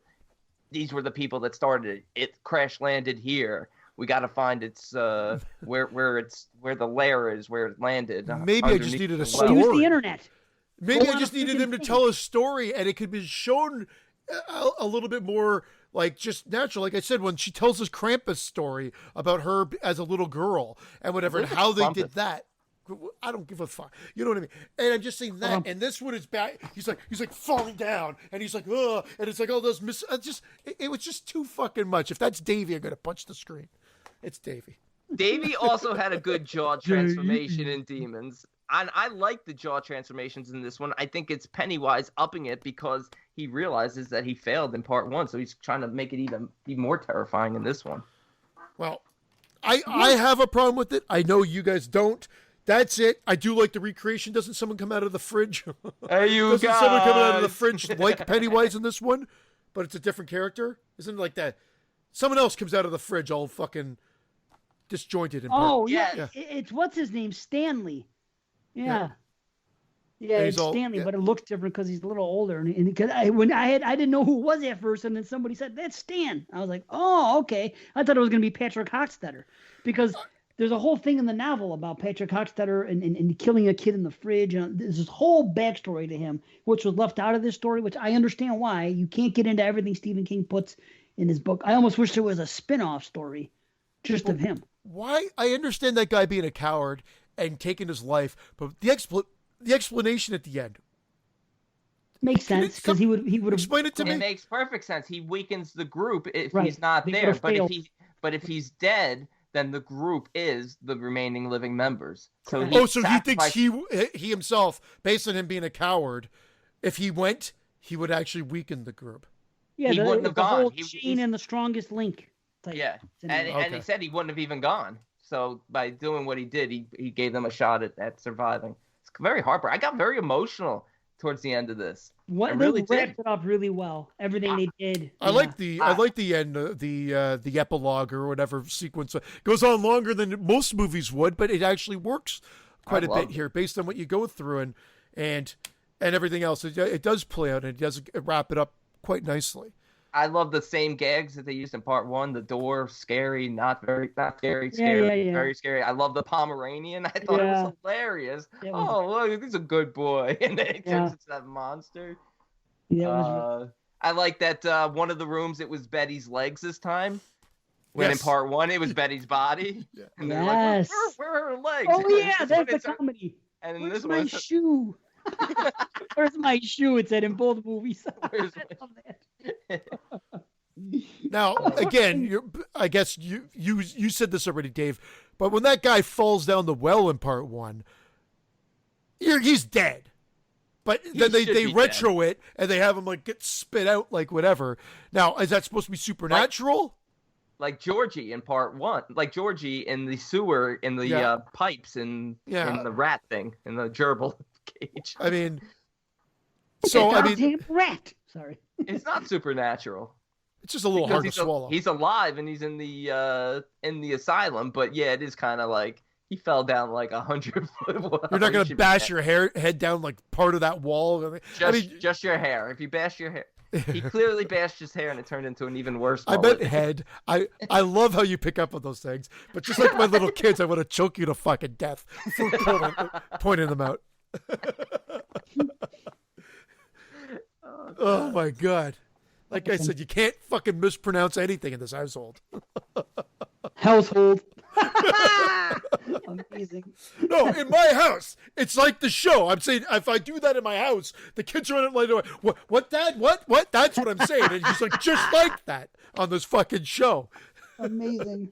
You gotta play be with your kids. Yeah. Awesome. And Christian, you share something like Pennywise. He's the eater of worlds, and you're the eater of cocks. I hope you didn't write that joke down. No, I don't have. Okay, because you looked down at your piece of paper like you were like referencing the joke. Eater of worlds. Eater of worlds. That's all I have written down because I love when he keeps repeating that. I'm the eater. That's my problem with. Okay, let me tell you this. Let me give it props first. I'm always going to start off with something good. I'll tell you this. I love. It may be one of the top 2 or 3 sequences in the whole freaking epic, both movies, whatever you want to call it. When Richie is elevated and he sees the deadlights. That whole sequence and the way his face looks and how he goes blank and you see all the teeth and the depth of the freaking this Pennywise monster and everything else. That stuff is absolutely amazing. I don't like right before it the turn light into dark thing, how they're doing turn light into dark, turn light into dark. They keep doing that and then the balloon comes up, which is great. But the thing is, I am not crazy in this movie. And I'm very sad for Eddie. That, talking about tearing up, that makes me very sad. The whole thing with Eddie, oh man, it's powerful. So all that stuff is great. However, the demise of Pennywise, ultimately, I do not like it. That is my critique. I want to like it, but when all of a sudden they just turn it around, you're just a clown. You're just this. You're a painting. All that stuff. How it's that easy to kill the eater of worlds. It's Nightmare 1 all over again. Just done with more people instead of saying you're nothing, you're shit. It's 5 kids saying that to him. Yeah, but it doesn't really work in Nightmare. Ultimately, it doesn't. It really doesn't. On retrospect, you're right. And it didn't work in part 1 really either because all he does is retreat and then comes back 27 years later. So it makes sense. He was damaged and they did things. Yeah. In this one, it just seemed a little sudden. Okay, he's going to go down. He's going to be a small spider in this and that. And I love this look. I love when he went into that spider mode. Spider-Wise is awesome. I love Spider-Wise. It is great. And so much better than what they did in the miniseries. So awesome. At least they got smart. But ultimately, his demise, I'm disappointed in it, the way it happened. Yeah, I'm surprised, with this. I mean, did the second film do really well also? Box office wise? Not nearly as well.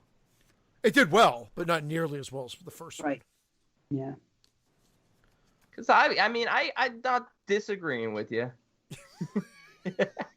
Yeah, it was disappointing for me. It's too bad. I don't know what they could have done. I just don't like how it played out. I liked him as a little baby, though. He's very cute looking. Yeah, I know. That is silly with the flat face and a flat face again. I'm a little silly looking. Yeah, the last scare is good though. When you just get that when he is sunk like that, and he comes back one more time as full Pennywise at his head, and he's like, ah, and then he goes back. I like that. Then Nev Campbell shot him and said, "Not in my movie." It just seemed sudden. It just seemed, I don't know. Either way, but the source material, they did the best they could. Yeah. I don't know. Don't like it. That's my complaint. I still think it's a great movie. It's not an epic movie. That's the difference. So, there you go. Yeah, Jeremy? Destroying the heart. I'm thinking about it now. Jeremy? I'm going to say Jeremy instead of ratings. Oh, ratings? No. Oh. Well, I don't, like, here it is. There is stuff I enjoyed. Like I said, that first 35 minutes, love it. And there are sequences throughout that I liked quite a bit or even loved. So how much of an onus, like I said though, the CG, or not even just CG, I don't want to blame CG. The extended amount of the scenes ruined the scare factor for me in a lot of sequences. So how much do I fault the movie for that? And I'm finding it very difficult. So I'm going to say 6.5. Whoa. Ooh. Oh. Wow. Ouch. Okay, then I'll say 7 because that's where I was going, and I just felt like, ouch. Yeah. Well, I could live with 7 more than a 6.5. I will say 7 because I do. 7 to recommend. Like I say, I do. I didn't like it, but I know it's a good movie that people will enjoy. So I'll say a 7. I'll say 7. Okay, think about the Bev scene. You didn't like the way it ended. You didn't like that 30 seconds of that whole 3-minute sequence. Look at it that way. But the problem was that was a trend throughout the movie that when it pulls you out so many times, you're just like, it does tend to hinder your overall enjoyment of said film. But that, again, that I will always say that first 35 minutes, great. And there was some great sequences. So 7. 7 seems fair enough, I guess. But that Bev scene was so creepy. That whole bit, I didn't get into it, but when she's in there, I wanted to put that over as maybe the highlight of the film. Yeah. I think it's great. Yeah. So, wow, a 7. Okay. What does the old woman yell at her? Don't be so polite or something. Yeah, don't be so polite. Yeah. It's great. It's funny. Okay. Give me the tea, bitch. What's in the bowl, bitch? Yeah. And when she's running naked in the background, skidding around, I love it. The old lady. Naked? I think she's naked too. Like it's That's creepy. Great. That's that's what he said. But you're right, and that's where I can understand Christian's complaint with taking it up that extra notch and having the, what he calls the tree monster coming in, because it's just as terrifying her walking around. She could be tormented by sounds and just the creeping, and the old woman could just literally keep appear behind her naked, doing It Follows. Maybe I'll try to re-edit this movie somehow. Nice. I don't know. I love that scene in the end. I love, you talked about with Bev in the bathroom, the blood filling up, and Ben, he's sinking into the dirt, and they're just like professing their love for each other. Man, I got really emotional. I'm like, she deserves it. He's loved her since the first moment he saw her in the first one. I'm like, I felt like this was epic and destiny, and it was meant to be. And then that is a great scene. That's what I'm saying. There's inconsistencies in this one. But that is a great scene. I can't disagree with you. I find myself enjoying it just as much as the first one. Nice, good for you. Yeah. Just as much. And I agree it is a little long. I would love it if it was like 2 hours and 10 minutes like the first one. I think that would be perfect. I don't know where you cut. I agree with some of the complaints you make, but my overall enjoyment of these characters, overshadows any nitpick I have. I'm coming in very high. I'm coming in the same as part 1. I'm coming in at 9.5. Wow. So I just love it. That's awesome. Really, I'm glad you love it. That's great, man. That is cool, man. That's great. Wow. That's sweet. And I did forget to mention in part 1 how sweet Bev is when she first meets him, and she's the only one that signs his book. Yeah. And just their relationship is so good. She's so nice to him. And it's so heartbreaking in this one when he thinks for a second that when he dreams that, firehead Bev is coming at him and that whole thing. You think I could love someone as fat and disgusting as you just for that one moment? Oh my God. That's another scene I could see Christian not liking. Firehead Bev looks a little bit like Nicolas Cage Ghost Rider, stuff like that. I still love it. It had its moments, and everything Dave said is true, but Firehead Bev went on a little too long. It did. But I would have digested Firehead Bev more had I not had the other sequences that took me out of the film. If those other things had been trimmed back and that was there, I would have probably been okay with it. It was just that it was just another. So then you're trying to not be taken out of the movie at this point. Please don't ruin the scene for me. Please don't ruin the scene for me. And again, admittedly, as I was watching, I'm like, okay, I went on a little too long, but I was okay with it because I'm not looking to hate a film. I really am not. I know you're not. Yeah, of course not. I hear you. And it was sweet that was his artifact. That was Ben's artifact. Was his yearbook page, and hers was the poem. It's perfect. It is. And the funny part is the token. You bought an actual token from the arcade. That was great. And you know what? I like it more now, given the explanation of what Richie's real fear was. Because if you look back on it now, that token not only represents the arcade where he used to go and hang out, but the first boy he actually liked. Correct. So it's really well done. Really well done from the beginning of part 1 to the end of part 2. Really. It's really good. It's great. I'm not as high as you, of course, on this one, but I'll still come in pretty high. It's an 8.5 for me. So a 9.5 and an 8.5. Pretty solid. and a number that no one cares about is what he's trying to say. What do you mean? No, for me. No. 9.5. No, I wasn't talking about the three of us collectively. I thought you were talking. I thought you meant Brandon is a 9.5. I'm an 8.5. Enough said. No. Because B did the same thing. It was a 9.5 for the first one, a 9.5 for this. For me, it was a 9.5 for the first, and an 8.5 for this. Now you You were what? 8.5 and a 7. And again, there's things to like. Like I said, there's things to like here. So I do think 7's a better option because I do like a lot of what's going on here. But like I've said numerous times, there's just too much that takes me out of the film. Okay, It Chapter 2 or Dr. Giggles? It Chapter 2 is just got more meat on the bones. I mean, so that's exactly when you strip it down to that, then a lot of our ratings get thrown right at the fuck out the window. Shame. It's so funny that you bring that up, by the way. Listening to Stern again, and they had a segment where it was Robin Shames, and it has the bell. Ding, ding, shame. I'm like, what the hell? I'm like, it's a segment. And they've got Robin shaming, and I'm like, you shamed me. I'm like, amazing. Well, I'm not shaming anybody anymore. But anyway, Cordell. But that's it. You can't when you think of overall ratings, then I look at it and I'm like, yeah, how can that be? But once again, there's enough that takes me out of this movie that I was arguing against, and Dr. Giggles, for what it was, a stupid fucking slasher movie that came out of nowhere and it worked for me, then so be it. It's all on its own. 1,000. How can you keep track? I can't. Yeah. And you do. Unfortunately, it's just the way it is. You do review movies differently. We review slashers differently than we would a movie like this. We review slashers differently than we would an art house movie. An art house movie, we expect more story, more development. Slasher movies, we want good kills. We don't give a shit about the characters. Good kills and at a good flow. An ant right flow. On. A free period? Ant flow. A free You mean a spare? A spare?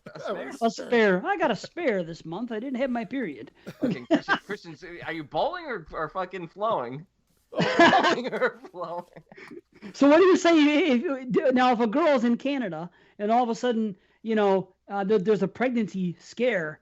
Is that what they say? Well, what's going on? Well, I had a spare. I had a spare scare. No, I made that joke up today. It has nothing to do with anything. Whoa. A free period is called a spare, you said. Yeah, that's it. Well, there you go. A free period. I don't know.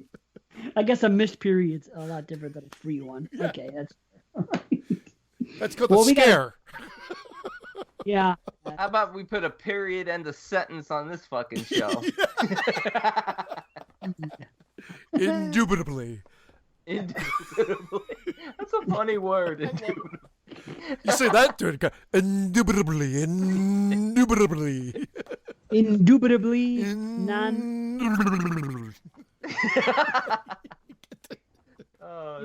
Just turn up the bass, ladies. Indubitably. Oh, I'm gone. Yeah, we gotta go. We love you guys. We're gone. We love you so much. We'll see you next episode. And happy October and happy Halloween and all that good stuff. And enjoy your Friday the 13th box sets. Yes. Peace. Long time.